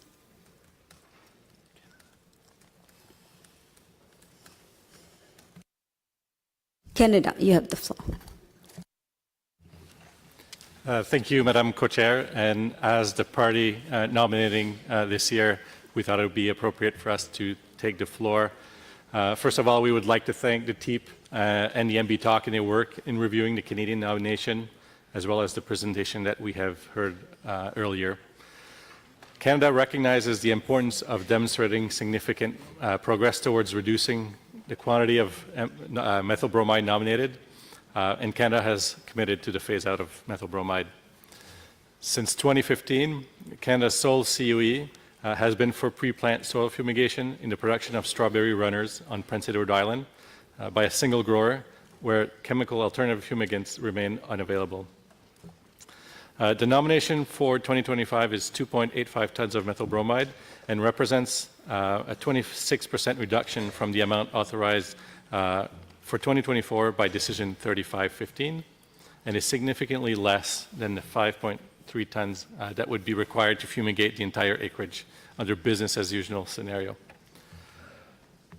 The nominated reduction for 2025 is based on the adoption of indoor soilless production for a significant portion of the operation, and while also recognizing that a proportion of the reduction is still likely to result from fumigating a smaller total acreage, while the grower works to prepare for complete transition to indoor soilless production in 2026. In 2023, after 4 seasons of positive research trials, Canada implemented a policy-based approach to the phase-out of methyl bromide by directing the grower to fully phase in indoor soilless production for G2 runner tips in 2025 and for the rest of the operation for 2026, thereby phasing out the last remaining COE by 2026. So in this regard, Canada considers that the indoor soilless production is a suitable non-chemical technical alternative to fumigation with methyl bromide for the grower's operation. So while the capital investment required for soilless production is high, we do not see this as a reason to delay transition for this operation. So Canada has carefully reviewed the interim report of the MBTOC and agrees with its interim recommendation of 2.85 tons for 2025, which was the amount nominated. And as was noted in the nomination, Canada has signaled that this will be the final nomination for this application. We look forward to the MBTOC's final recommendation ahead of the MOP this year, and should any parties have any questions with regards to Canada's nomination for 2025, we would be happy to engage in the margins. Thank you very much, Madam Co-Chair. Thank you, Canada. And I have Venezuela requesting for the floor. Venezuela, you have the floor. Gracias. Thank you very much, Co-Chair. This is the first time we take the floor, so we'd like to thank the Government of Canada and the City of Montreal for its welcome, and the Secretariat for organizing this meeting, and the Secretariat for its hard work. So we have examined the assessments by the groups, and we want to explain our national situation with regard to methyl bromide. We want to explain that Venezuela has not resorted to the essential uses and critical uses for methyl bromide because the substitute alternatives of HCFCs in all of the sectors have been sufficient to date. Nevertheless, based on the total eliminations of the HCFCs for 2030, and the reduction of HFCs given the Kigali Amendment, and considering that the Venezuela continues to be the object of coercive unilateral measures, Venezuela may well need to resort to these substances in the future. And this information was provided in additional information under the Montreal Protocol. Thank you very much. Thank you. And now I would like to give the floor to EU. Yes, thank you, Madam Chair. The EU would also like to thank MPTOC for their report and their presentation earlier. We would also like to recall that the EU has stopped the use of methyl bromide for all applications in 2010. Indeed, it is a great success that the amount of methyl bromide requested for critical use nominations has fallen from 2005 of approximately 19 tons to less than 3, and that today there is only one single nomination left to consider. For the nomination, we note with appreciation that the total amount requested represents a very considerable decrease of the amount approved last year for Canada.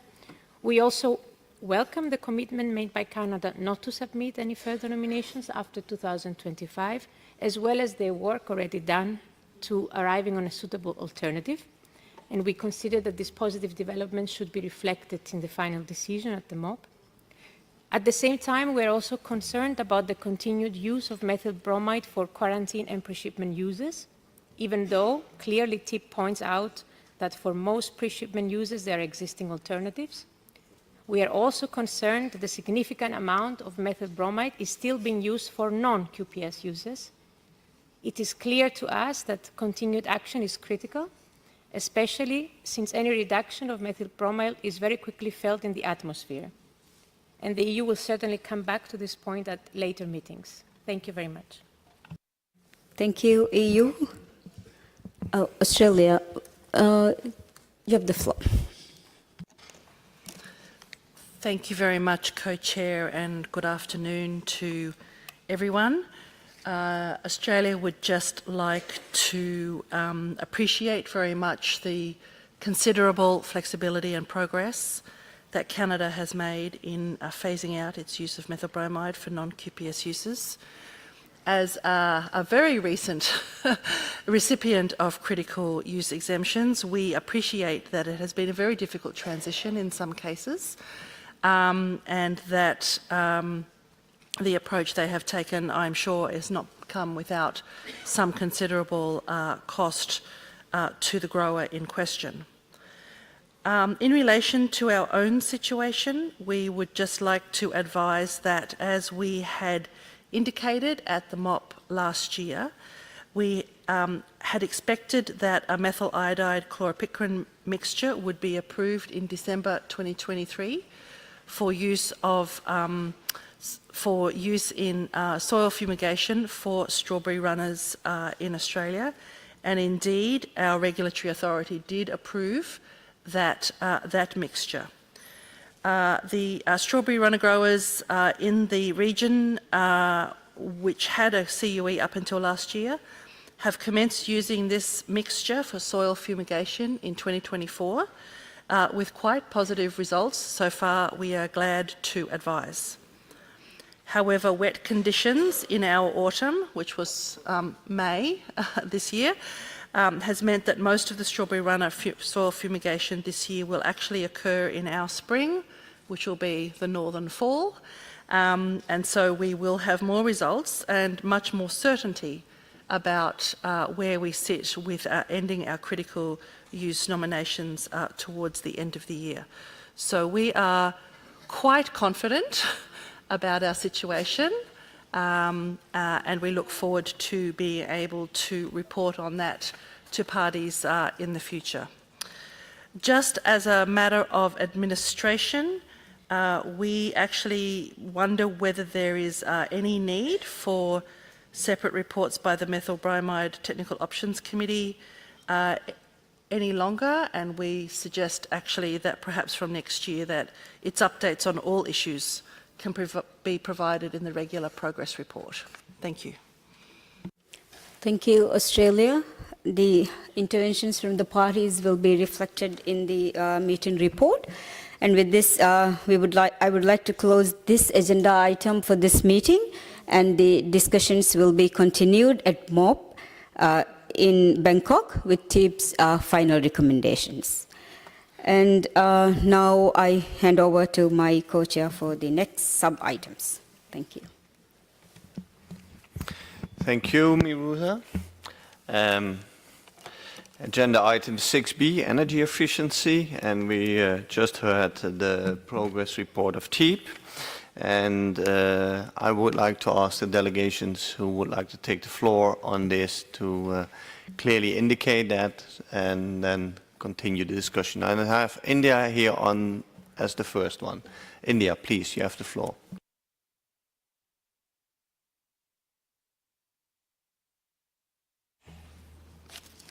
Thank you, Mr. Co-Chair.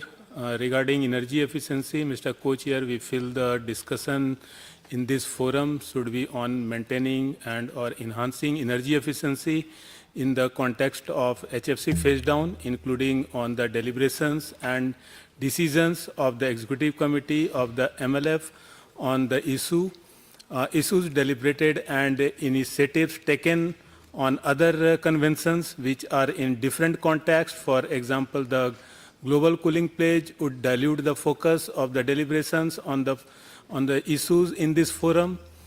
We feel the TIP should continue to provide updated information on energy efficiency in the annual progress report, in the context maintaining and or enhancing energy efficiency in the context of HFC phase down, and the decision taken in the MOP and Executive Committee on the issue.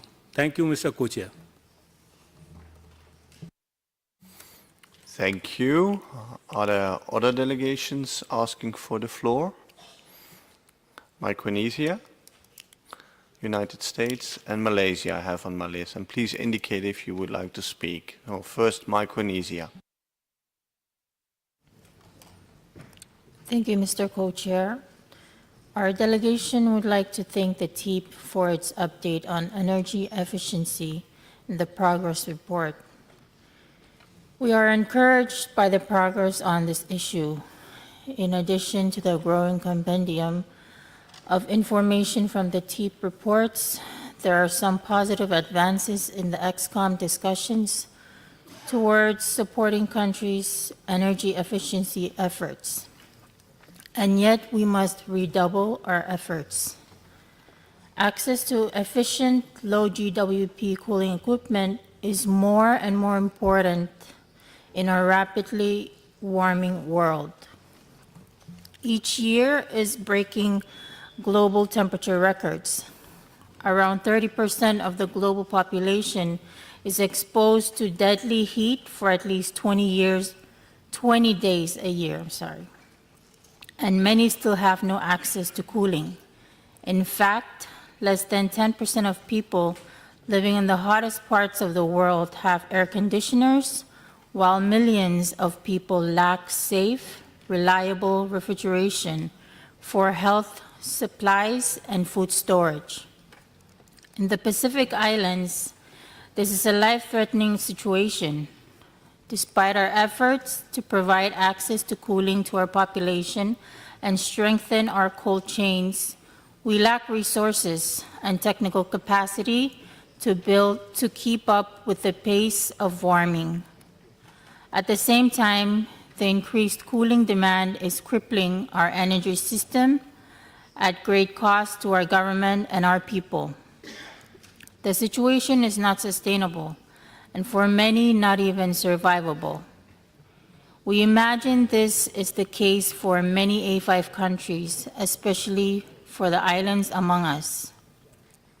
Ensuring improved energy efficiency in the RAC sector is a critical piece of equity equation in ensuring equitable access to cooling. Mr. Co-Chair, we are encouraged by the positive advances on energy efficiency in our forum over the years. Yet we believe that we can and must do more. The climate crisis is dire and getting worse. It is time we respond accordingly, moving beyond business as usual at a faster pace and with an attitude that matches the gravity of the circumstances.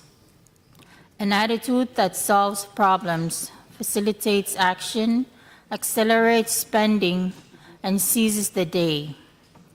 For example, I would like to spotlight one example of where we can do better.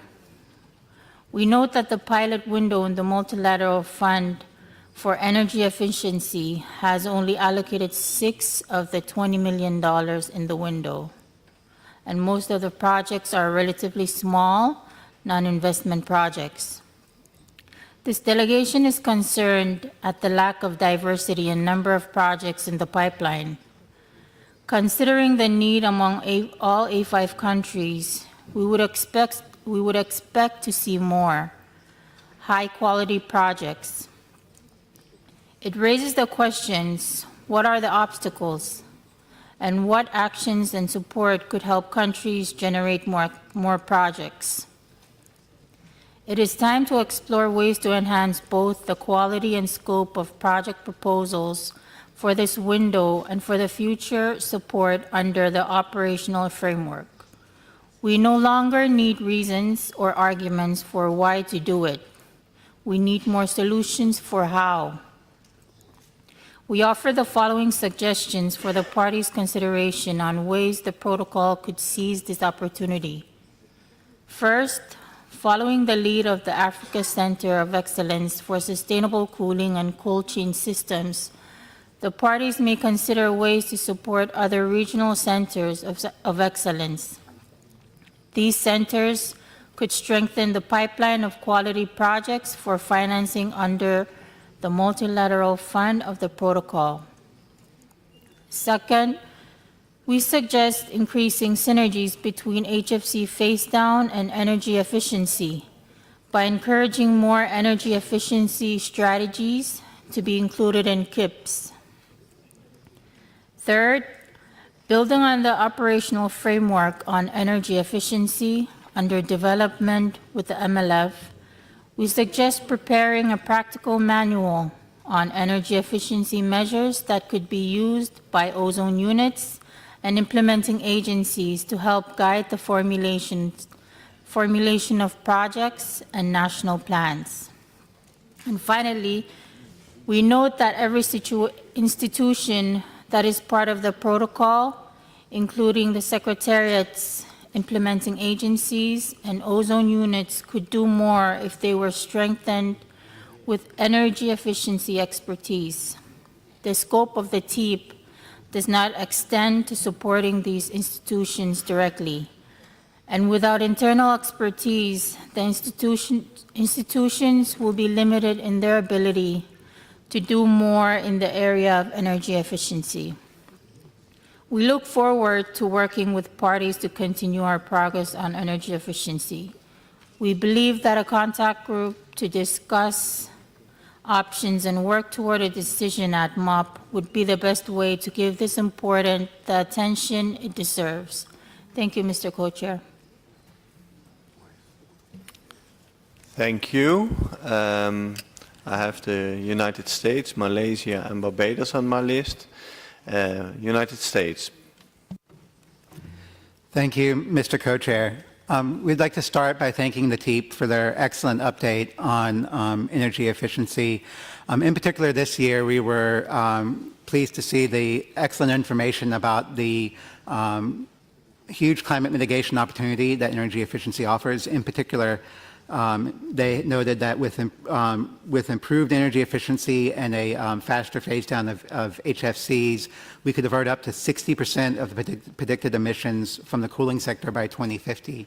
And when the potential benefit is so large, we do think it is crucial that we seize the opportunity, as the distinguished delegate from Micronesia noted, in order to make sure that we are able to reap these benefits that are possible for us here. We're pleased to see that the cooling issue, reducing emissions and cooling, has been getting a lot of political attention.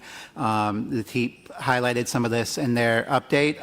In particular, we note that the COP28 adopted a global cooling pledge, which at the time of the report had 70 signatories. We think that this kind of attention on this issue shows that we really have a chance to seize momentum right now and make very good progress. I think most exciting for this delegation, we saw at the XCOM meeting. This was an outcome too late for the report, but the TEEP did note it in their presentation just a little while ago, that there was the $100 million made available over the next 3 years for energy, for the operational framework on energy efficiency and refrigeration and air conditioning manufacturing sectors. And we know that this is just this for the first 3 years, and we did, the XCOM did agree that this funding could be augmented. So the XCOM has recognized that there is a huge opportunity here as well, and we encourage countries with refrigeration and air conditioning manufacturing to include energy efficiency projects with their KIPs, or if in the cases where KIPs have already been approved, additional projects to come in with their KIPs. We think that if countries come forward, we have this opportunity to really maximize the climate benefits of the Kigali Amendment, and we don't want to make sure that we are seizing this momentum while it is here. Thank you, Mr. Co-Chair. Thank you, and also see that you have your younger generation next to you to support you with this intervention, so much broader US delegation, so welcome. Then I have Malaysia on my list. Please, Malaysia. Thank you, Mr. Co-Chair. Malaysia thanks the TEEP Task Force for their excellent work on the 2024 Progress Report. updates on the information of energy efficiency while facing down HFCs in the refrigerant, air conditioning, and heat pump sectors. Mr. Co-Chair, Malaysia has committed to achieving the goal of net zero GHG emissions by 2050. Malaysia has developed the National Energy Transition Roadmap to accelerate the energy transition efforts into a low-carbon future. In this regard, Malaysia's Kigali Implementation Plan has established strategies for phasing down HFCs that aim to balance the actions required to meet our obligations under the Montreal Protocol and national commitments on climate change. This balance promotes sustainability, green growth, and improved energy efficiency, and fosters a low-carbon economy in key industrial sectors such as refrigeration, air conditioning, and heat pumps. We acknowledge the progress reports updates that different regions have various approaches, policies, action plans, and regulatory frameworks to achieve the common objective of increasing access to sustainable cooling and phasing down high GWP HFCs for climate benefit. Malaysia urged the TIP to continue updating regional information on enhancing energy efficiency while phasing down HFCs. Thank you, Mr. Co-Chair. Thank you, Malaysia. Then the next one on my list is Barbados.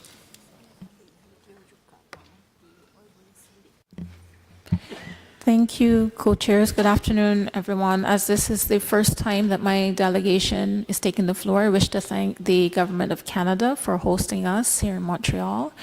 I also wish to express my appreciation to the Ozone Secretariat for the preparations made for this meeting, especially facilitating my delegation's participation.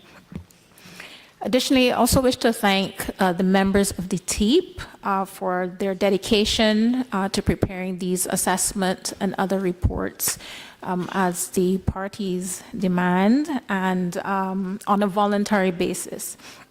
The report as presented is very detailed and contains important and useful information. My delegation wishes to support the interventions made by the distinguished delegates from India and Micronesia on the matter of energy efficiency.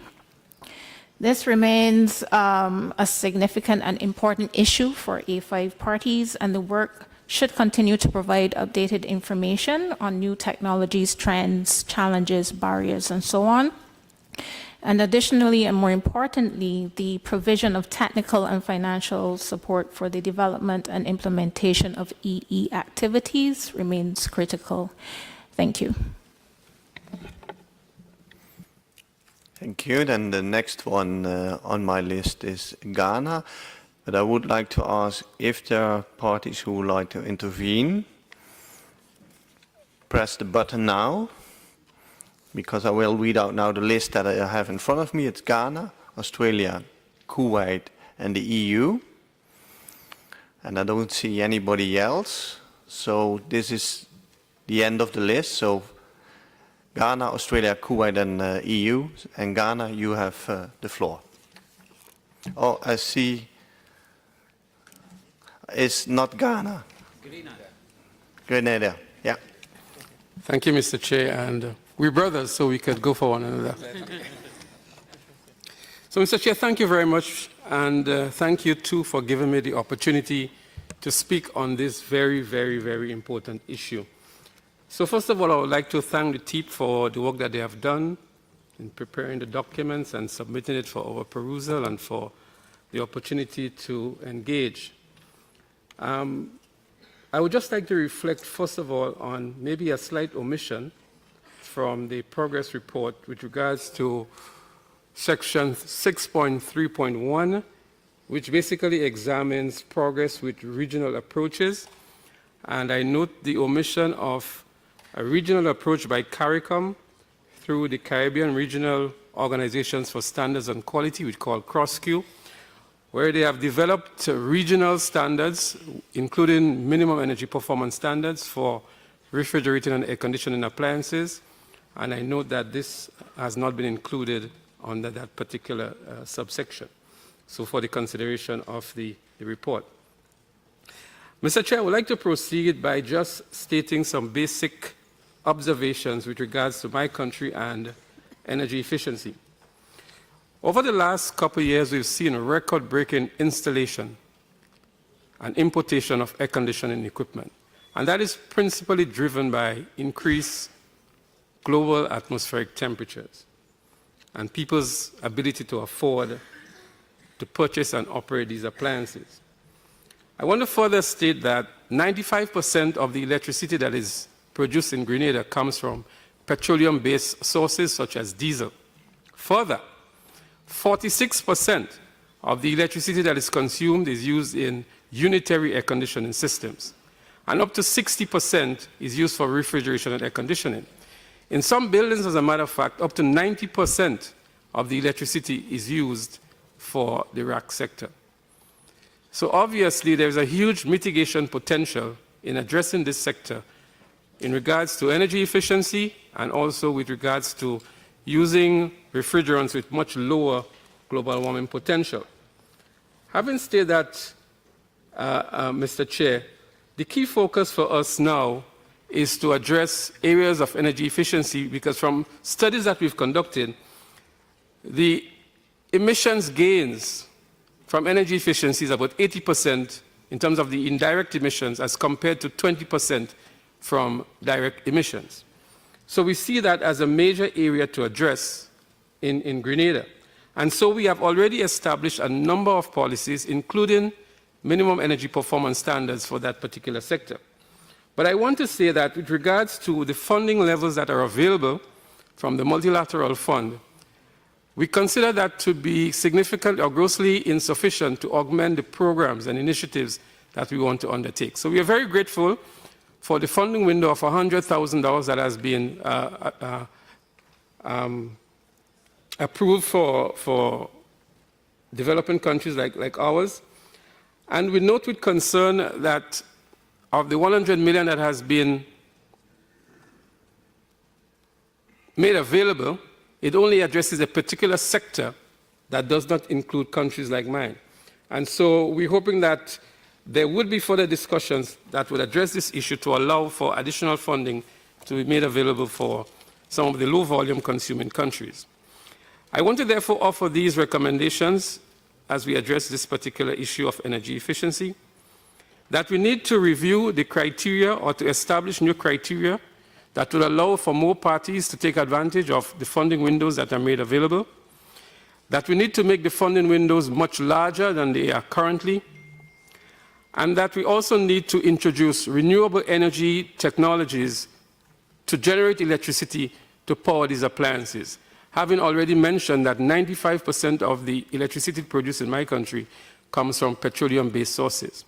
And this is particularly important for us in the context of climate change and its impact on island states. Many of you may be aware that last Monday, around this time, Grenada and St. Vincent and the Grenadines, Jamaica and some parts of Barbados were ravaged by a Category 4 hurricane. As a matter of fact, islands had to be completely evacuated because it couldn't sustain living. And these are direct impacts from what is happening because of increased use of energy, especially dirty energy that has been generated from petroleum-based sources. But energy efficiency is considered as one of the low-hanging fruits that can help us reduce a lot of the emissions that are generated from rack appliances. And therefore, with the recommendations made mentioned earlier, I'm hoping that this August body, through the meeting of the parties, through the EXCOM, can really give considerations and special considerations, I keep harping on that all the time, for low-volume consuming countries with special needs and peculiar circumstances to be able to access these funding levels in a much easier manner, that we can address all of these issues related to energy efficiency, HFC phase down, and the impacts that they're having on our countries. Thank you very much, Mr. Co-Chair. Thank you. And my sympathy also for what happened with the hurricane. I have one question. You mentioned it, a recommendation. Are you thinking of, let's say, putting forward a CRP at a certain moment, or how should we see this recommendation? Thank you very much, Mr. Chair, and if I may respond immediately. Discussions are ensuing to look at a collective approach with some other parties with similar interests, but in due course, the co-chairs will be advised of that as we approach the MOP, but this is under consideration at the moment. Thank you. Thank you. Good to know. Australia. Thank you very much, Co-Chair, and like others, we thank the TEEP for its very useful update and the information that it has provided for the parties. We note that the TEEP advice that refrigeration and air conditioning and heat pump equipment using low and medium GWP refrigerants with enhanced energy efficiency is now available in all sectors, but not necessarily in all countries. The establishment of increasingly ambitious MEPs and other energy efficiency policies by countries will help drive the penetration of new energy efficient technologies into new markets, and we encourage parties to consider these types of policies as a means to enhance the climate benefit and the energy security benefits of the HFC phase down.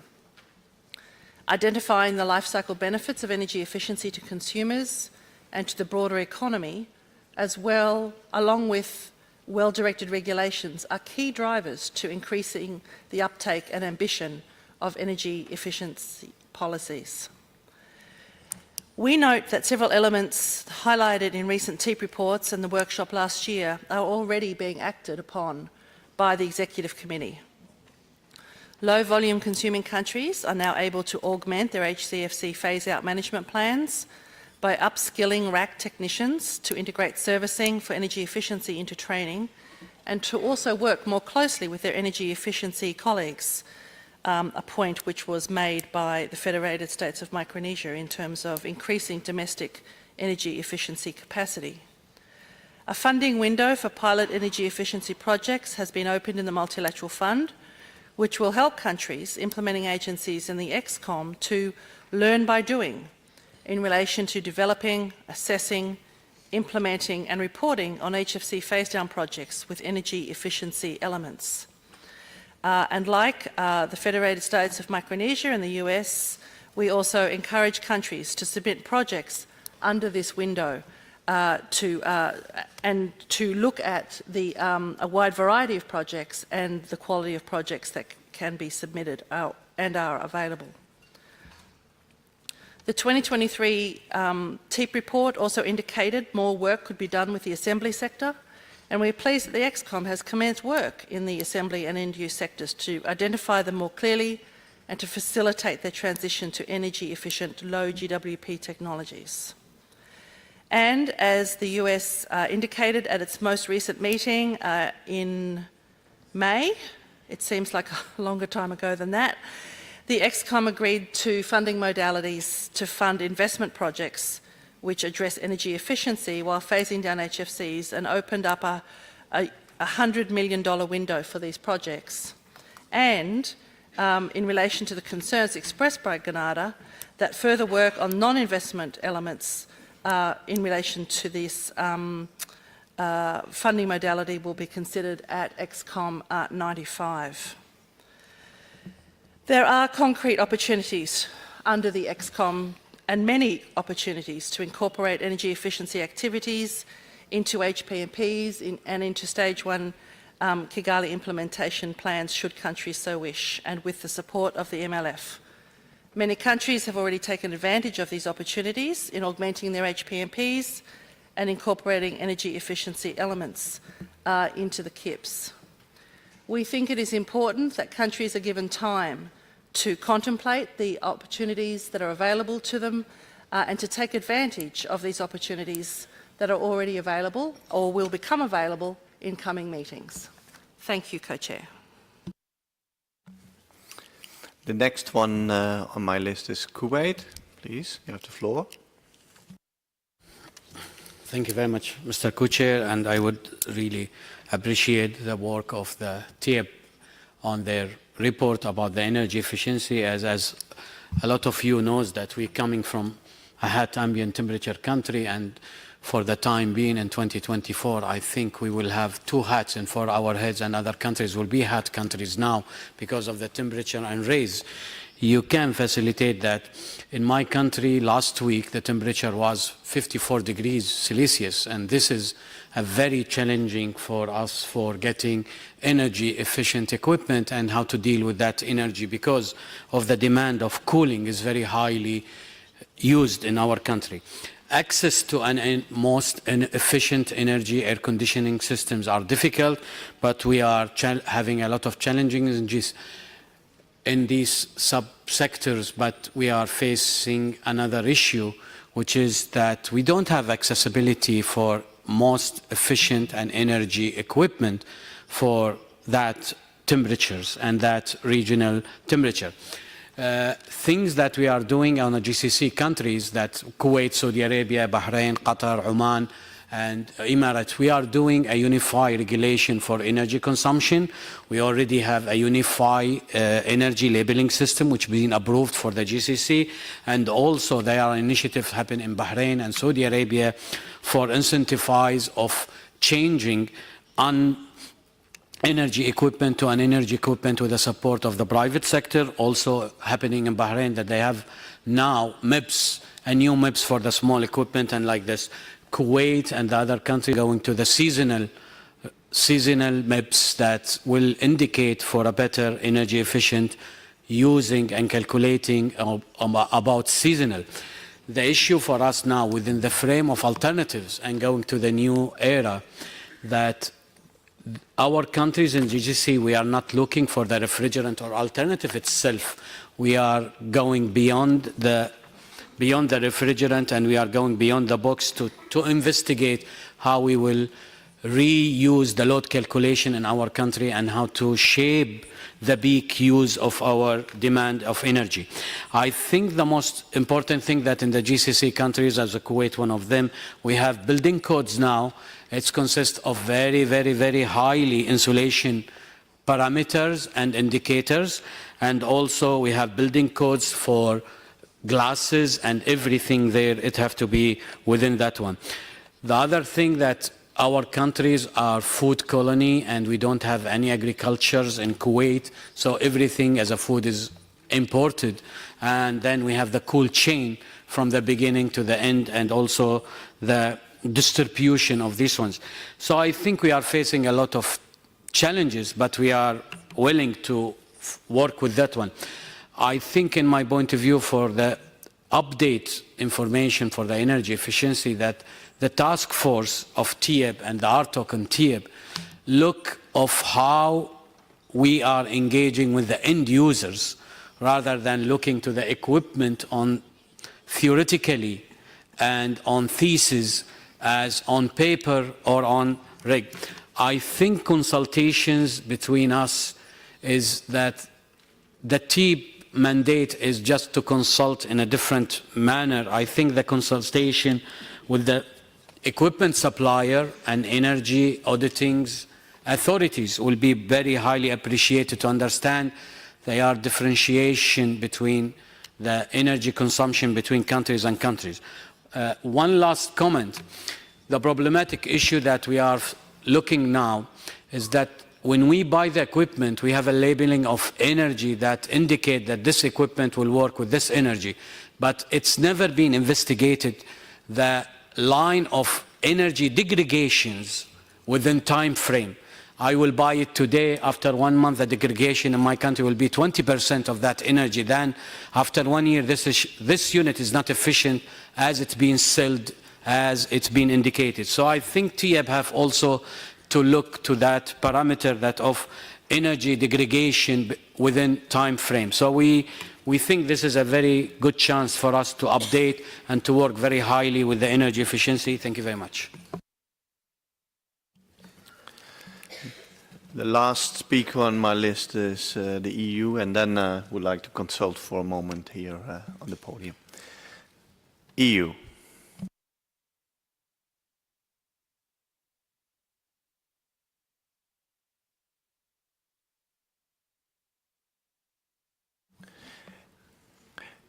It's on the screen, it's Hungary, so maybe that helps for the technician. Yes, I apologize. I'm sitting in front of the EU flag, so maybe that can be corrected for the next sessions. Thank you, Mr. Co-Chair. We welcome the TIEP report. We welcome also that clearly awareness has increased of the importance of energy efficiency in the REC HP equipment since the Global Cooling Pledge.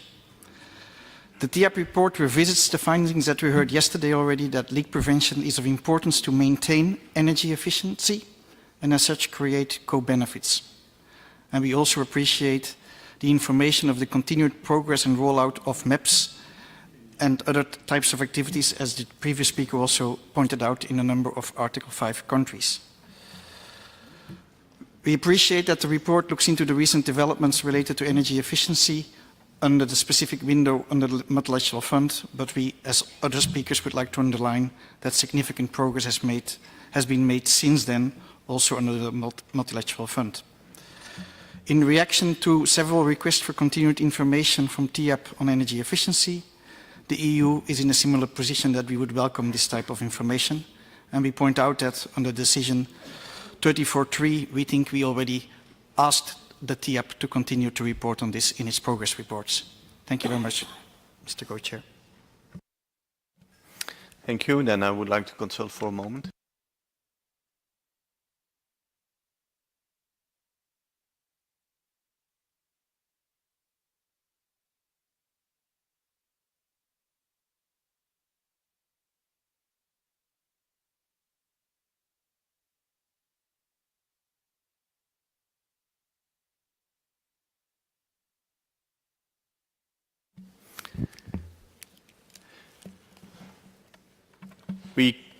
Our proposal is to keep this item open for this meeting, and then also parties who indicated that they were working on, let's say, some ideas and maybe a CRP, and then come back to this at a later stage here in this meeting. That would be my proposal.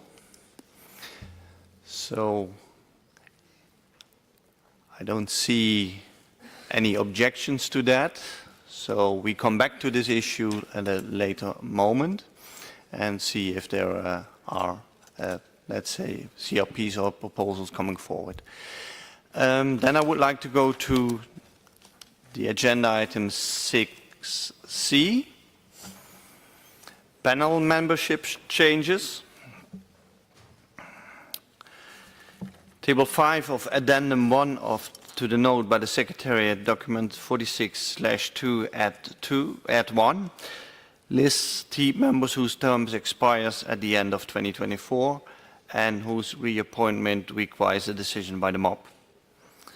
The members of the TOCs whose terms expire at the end of the year and whose reappointment doesn't require a MOP decision are listed in Annex 3 to the same document.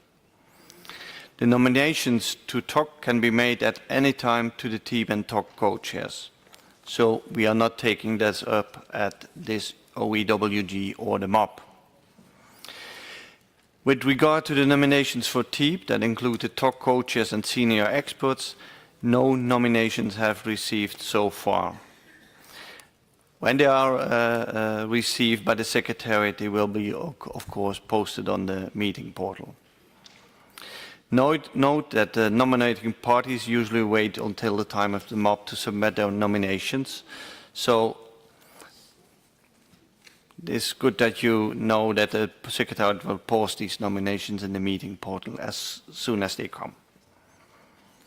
I would like to suggest that interested parties consult each other and also the TEEP informally, as was clearly indicated several times by TEEP itself, in the margin of this meeting, with a view to deciding on the nominations at MOP 36 later this year. My proposal is to close this agenda item for this meeting. I don't see any objections to that. So if that's agreeable to all the delegates, then I would hand over once again to my co-chair, Miruza. Please, Miruza. Thank you, Ralph. And now we will turn to agenda item 6D on any other issues. And I would also like to note that we are far behind the schedule. And with regard to this agenda item, at the time of the adoption of the agenda, there were no additional issues raised to be discussed under this agenda item. So therefore, we will close this agenda item. And now I will move to agenda item 7 on climate-friendly alternatives for meter-dose inhalers. At MOP 35, during the presentation by the assessment panels on their synthesis report for the 2022 coordinal assessment, one representative requested that the issue of the use of alternative substances in meter-dose inhalers be added to the agenda of this meeting, OEWG46. As indicated in document 46/2/Ed1, section 5.9 of the 2020 TIP progress report provides update on MDI and other aerosols. The key messages of the Medical and Chemicals Technical Options Committee are reproduced in Annex 1 to that addendum. So with that, now I open the floor for discussion on this agenda item. EU, you have the floor. Thank you, Madam Co-Chair, and thank you very much for putting this agenda item on the agenda, as this party had requested at the MOP last year. This is an important issue for us. New propellants are about to be introduced to the market in metered-dose inhalers. And in the EU, several manufacturers have publicly announced that they will start introducing the new propellants in 2025 and switch their whole portfolio by 2030. So our medical agency, EMA, expects first applications for Q4 2024 for metered-dose inhalers with new propellants that have a low GWP propellant. In the TIP report, we read that phase downs in non-A5 countries and the phase down in the EU and in the US are mentioned, incentivizing the introduction of these low GWP alternatives, given the higher prices for high GWP HFCs. The TIP report also alerts us to the fact that MDIs with low GWP propellants are starting to be produced also outside the EU, including in Article 5 countries. And in the presentation earlier today, we heard that at least 10 companies globally are considering this or are in the process of introducing these new propellants, and they would be available from 2026 in Article 5 countries. The TIP report further says that the introduction will happen rather sooner than later. We had a side event at this meeting yesterday with industry and our medical agency, and it was a very interesting discussion. And just to alert parties that were not able to attend, that the slides are available on the website from this event. Tomorrow, IPAC, which are the manufacturers and with a more global view, having another event that will be informative for parties on this issue. So the medical approval processes need to be well prepared by the relevant authorities and companies. This is a long process requiring coordination between these players, including environmental authorities. There are also ways of reducing data requirements for companies by working together, including by application in other regions and countries. So, for instance, if there is an application elsewhere, this data can be used for making an application in the EU. Some of the medical agencies have started to talk to each other and to industry on this topic. It is important to further raise awareness among policymakers on these new options, as well as to liaise with the health agencies to provide the relevant approval, to support the relevant approval processes. Furthermore, we need to ensure that globally we work together to ensure smooth transitions. So while countries may be in different positions, some are manufacturers, including for exports, some are only importers, some are only producing for the local market, the patients in all countries would all benefit from a smooth transition process. So given these ongoing developments, where the industry is moving forward, and the necessity to maintain availability and affordability of medicines, we have prepared a CRP on these issues that we are submitting to the Ozone Secretariat, and will present it as soon as it has been uploaded and parties have been able to see it. Thank you, Madam Co-Chair. Thank you, EU. Now I would like to give the floor to India.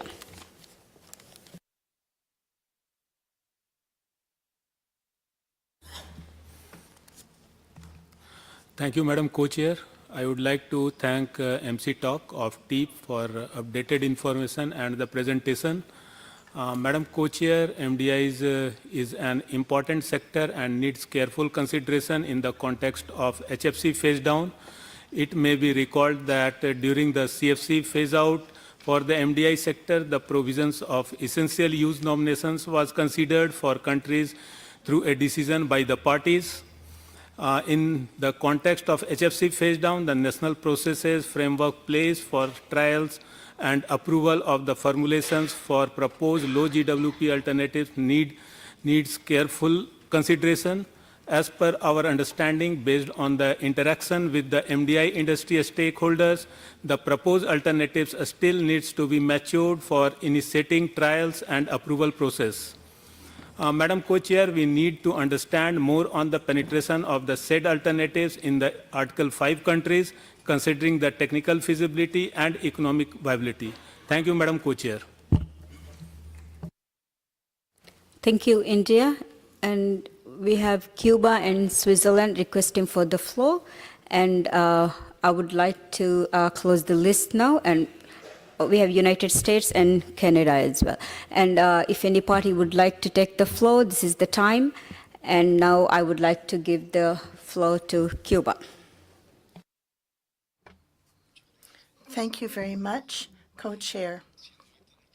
This is the first time we take the floor, so we would like to thank the Government of Canada for the warm welcome and hospitality you've shown us, and also thank the Secretariat for all of the preparatory work for this meeting.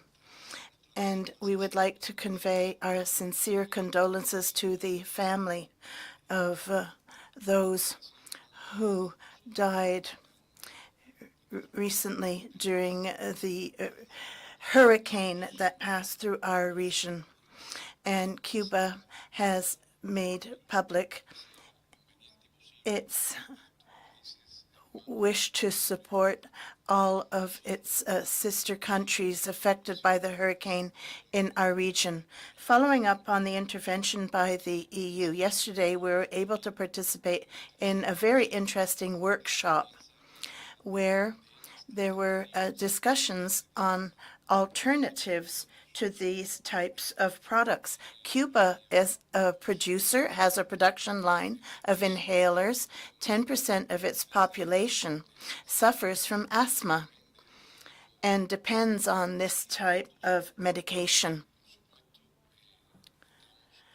And we are conducting studies to examine the most efficient alternatives and to integrate those in this type of industry. Clearly, for the domestic market and our patients, the current line has a capacity of 10 million devices a year, and that given the proposal being commented on by the European Union being favorable, it would give rise to significant reductions in HFCs in our country. Of course, we have to wait for the findings of all of these different trials in humans. But when we attended the workshop yesterday, we learned a great number of things, but we also left the workshop with many questions. in relation to the quantity of technological changes we would be obliged to make to our current lines, the prices of the alternatives, and the capacity to produce these alternatives to actually satisfy global demand. Asthma, after all, is a disease that affects our entire planet. And so it is a big concern. It's be important to have a good idea, a good study on the sustainability of these alternatives. The 134A, for instance, that we use. Now, in this instance, this is an appeal to continue further studies. And in the event these new alternatives are approved, to be able to have access to them and to get the support of the Multilateral Fund to be able to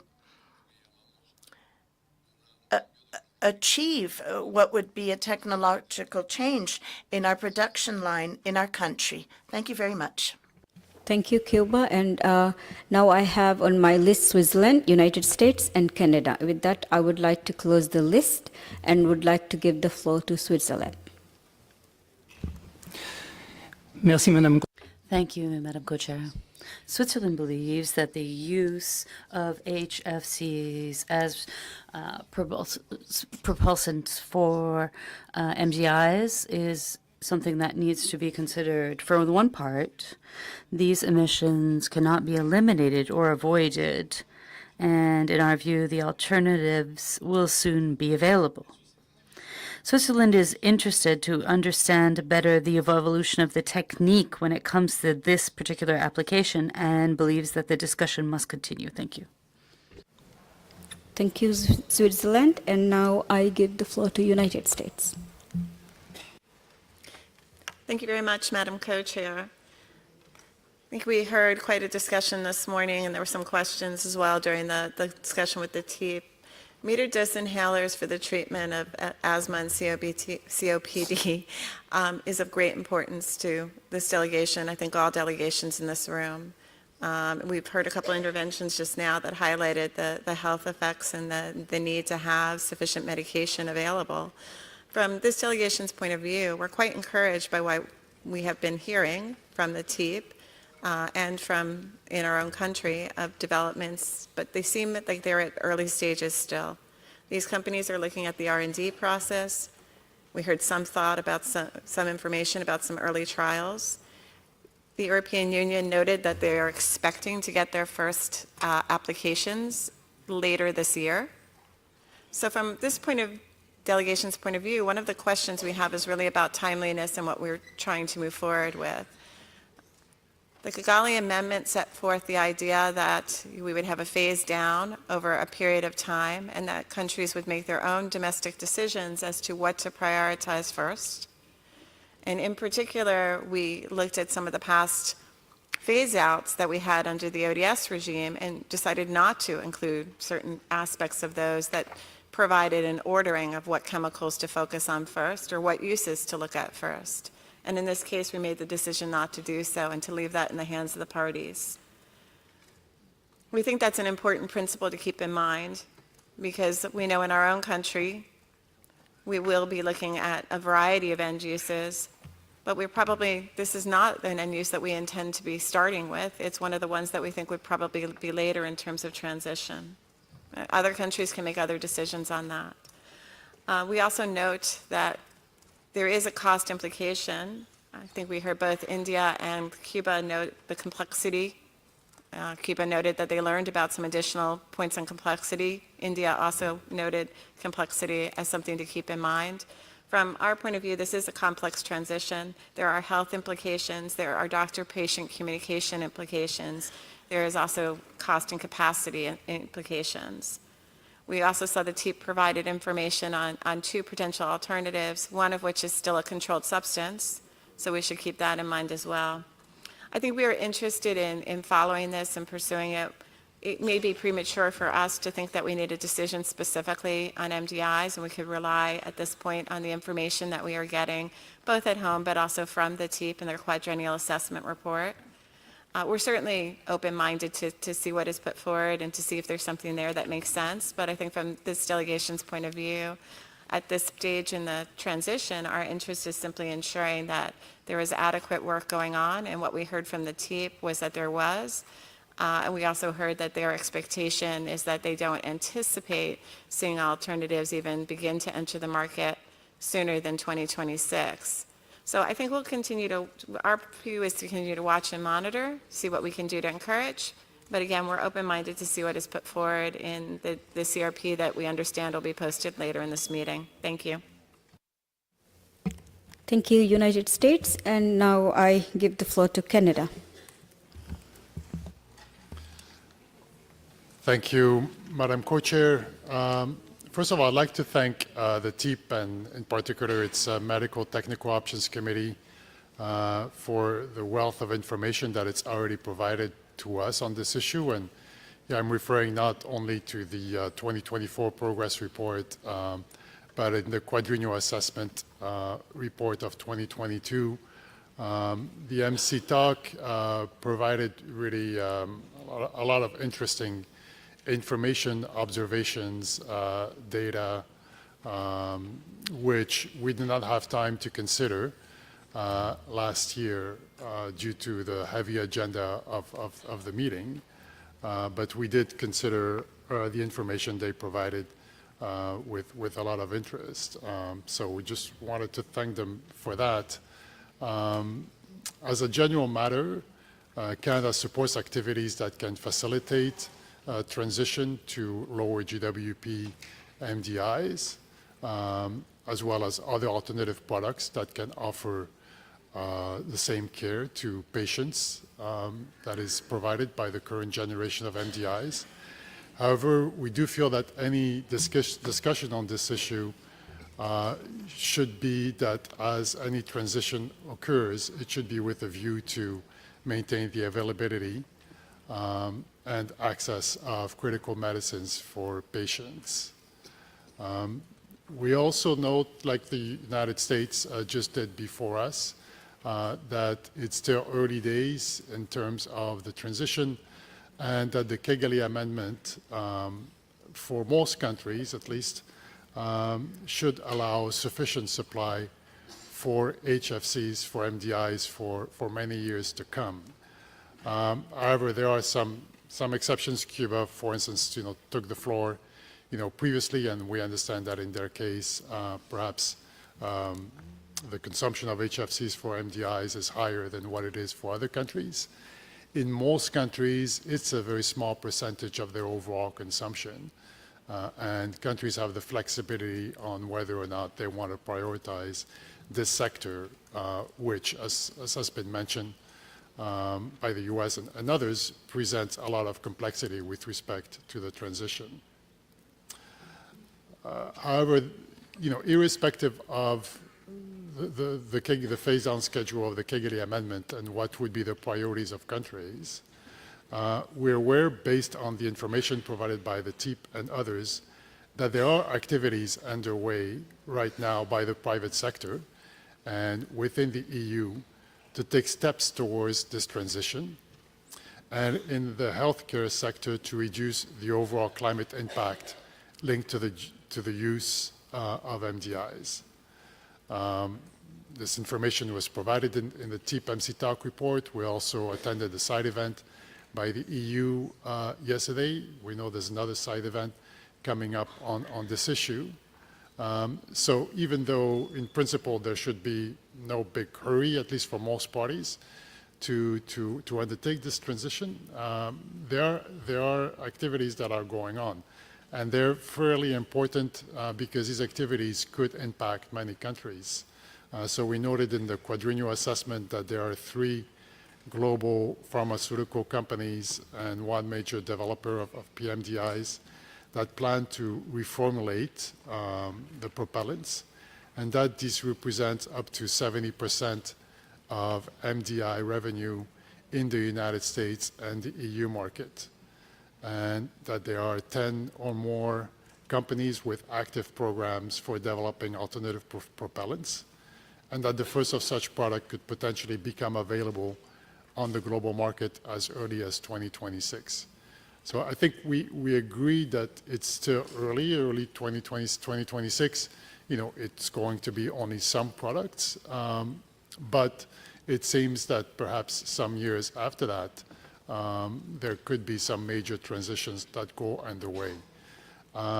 So in that sense, it may be premature, as the U.S. has said, to take a decision, but we think it is timely for the parties to actually have a discussion, at least on this issue, preliminary exchange of views and information. And in that sense, we thank the EU for having suggested to put this issue on the agenda. We just want to take a few minutes to highlight some of the key issues that the TEEP has identified could emerge or potentially emerge in the transition to low GWP MDIs. I think some of them were already mentioned by the EU, but they include the effects of different timelines in the regulatory approvals, the higher cost of alternatives, devices using lower GWP alternatives, the need for patient adaptability with respect to new devices or other not-in-kind devices such as dry powder inhalers or soft mist inhalers, the impact of environmental legislation in various countries, the continuity in and the stability of the supply of pharmaceutical grade HFCs for MDIs is a concern that the TEEP raises, as well as the rising cost of bulk HFC 134A and HFC 227EA propellants, which could lead to increases in the price of HFA MDIs. So all these issues could pose risk to the availability and or affordability of treatment for patients suffering from asthma, COPD, or even other conditions that require inhaled therapy. In light of this, the TEEP suggested that parties may wish to consider, and the TEEP didn't say when, but it suggested that in this quadrennial assessment, may wish to consider the need for global and national coordination in the HFC phase down and its impact on the transition away from high GWP HFC MDIs in order to ensure patient safety. So taking all this into account, Canada believes that at this point, parties may not be in a position to actually encourage or promote a transition away from HFCs in MDIs. But as a first step, parties need to strengthen their knowledge and understanding of all the complex aspects of the transition that appears to have already started to some extent, with a view to ensuring that any transition that does take place is as smooth as possible and protects patient health and safety. With that in mind, Canada supports a robust discussion among parties, as well as involving experts from the TEEP, in order to identify information that would allow parties to the Montreal Protocol to provide, if need be, guidance and strategic direction on this issue. The results of the discussion this year could be a decision or may not result in a decision, could be a request to the TEEP to provide additional information regarding the speed and the scale of the transition that is taking place.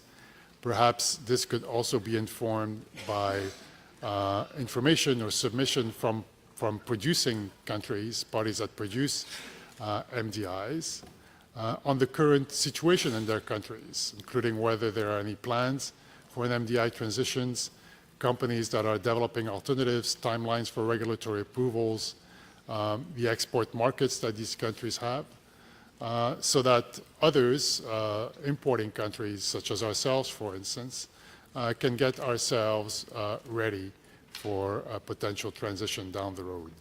And all this can also be informed by lessons learned from the previous transition from CFC to HFC propellants in MDIs.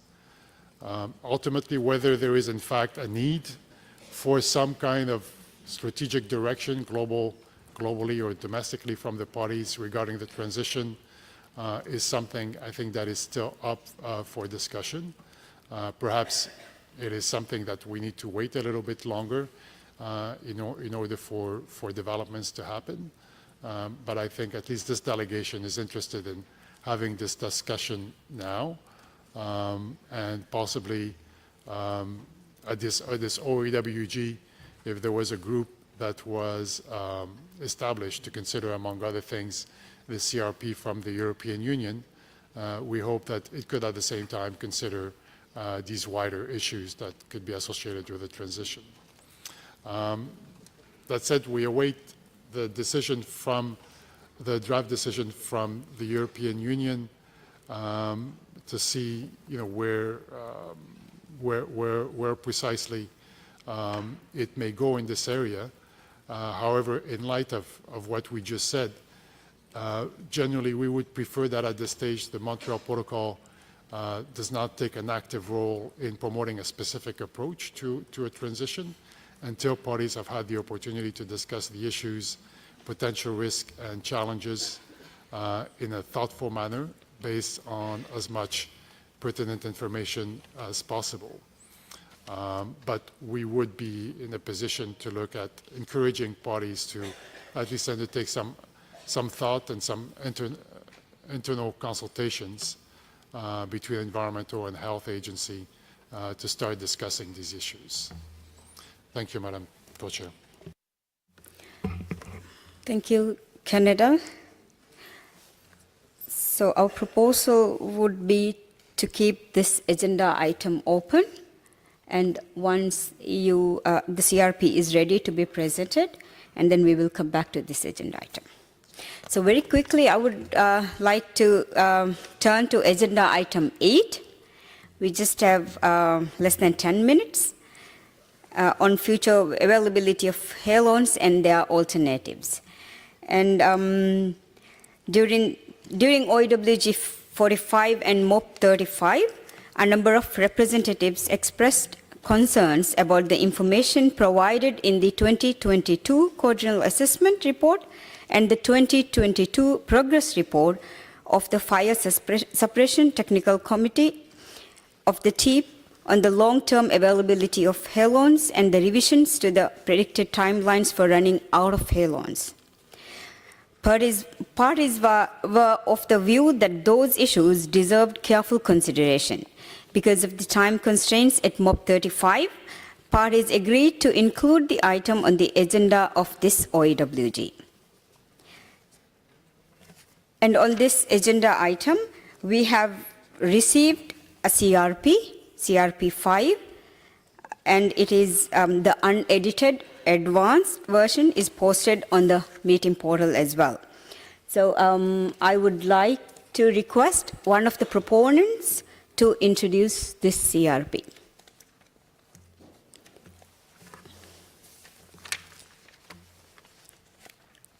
Canada? Thank you, Madam Co-Chair. The issue of availability of halons and the sustainability of the recovered halons has been a topic of interest for a number of years. But due to the circumstances, as you mentioned, there's been limited time to discuss in depth over the last few years. We had reduced agenda during the COVID pandemic and a very packed agenda last year in Nairobi during the negotiations of the replenishment. We believe that this is an important topic, and gauging by the number of questions that we heard this morning or this afternoon on the issue during the TEEP presentation, we think it is in front of mind of many parties. When looking at the progress report and the previous assessment report, quadrennial assessment report, we have noted many recurring elements in the information provided by the TEEP and the FS talk, which leads to considerable uncertainty with regards to longer-term availability of halons for enduring uses, and some new questions regarding potential sources of unknown emissions of halon 1301, which further increases uncertainty with regards to halon banks. In their progress report, the FSTOC also knows of ongoing concerns regarding the apparent loss of institutional memory related to halon management and long-term needs for enduring uses, and the related consequences on stocks of recovered and recycled and reclaimed halons. Given the very specific and important issue of long-term halon availability, Canada believes that it is important for this body to maintain the accumulated knowledge gained by the parties over the long term, following the phase-out of halons. We also noted some strong concerns from the FSTOC on the destruction of halon banks as part of carbon credit programs.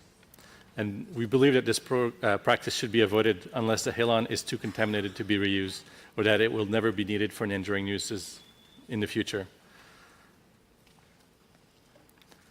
Finally, there are questions with regards to linkages between feedstock use of halon 1301 and emissions of 1301, and we've heard quite a bit this morning and this afternoon with the presentation of the FSTOC, which bring additional uncertainty with regards to long-term availability of halon for enduring uses.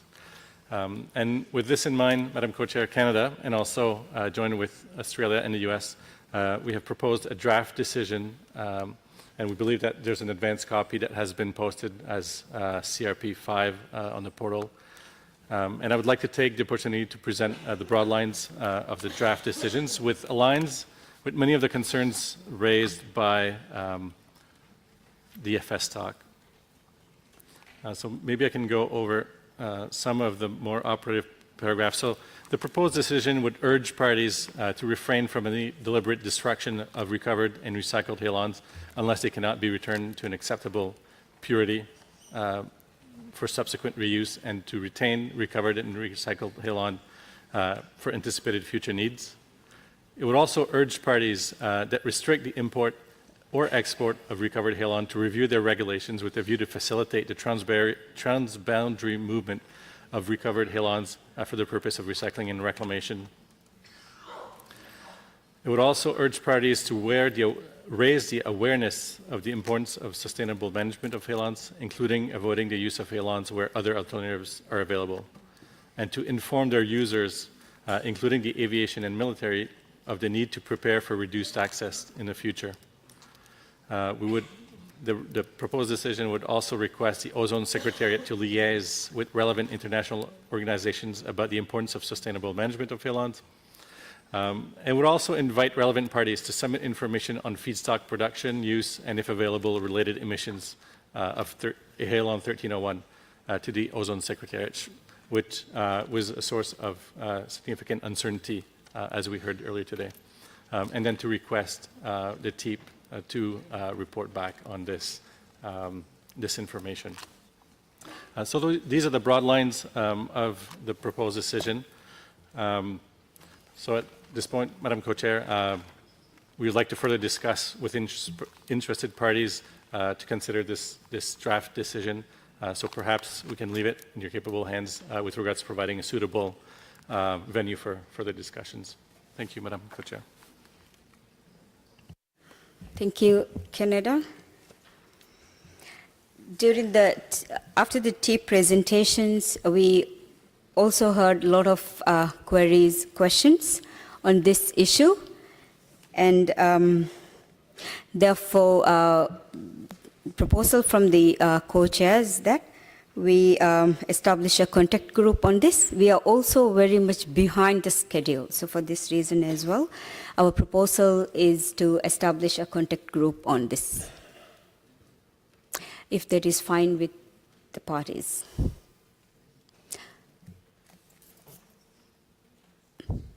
I see no objection, so therefore we will establish a contact group, and the time and the room we will upload later.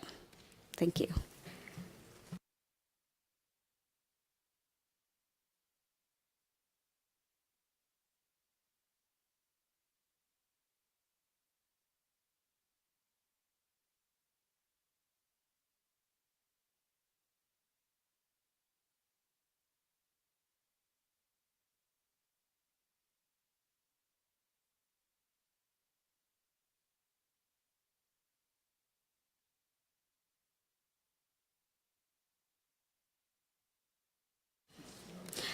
Thank you. The contact group for tomorrow and for this contact group will be posted tomorrow. And with this, we would like to end today's plenary and see you, many of you, at the reception tonight. Thank you. Well done.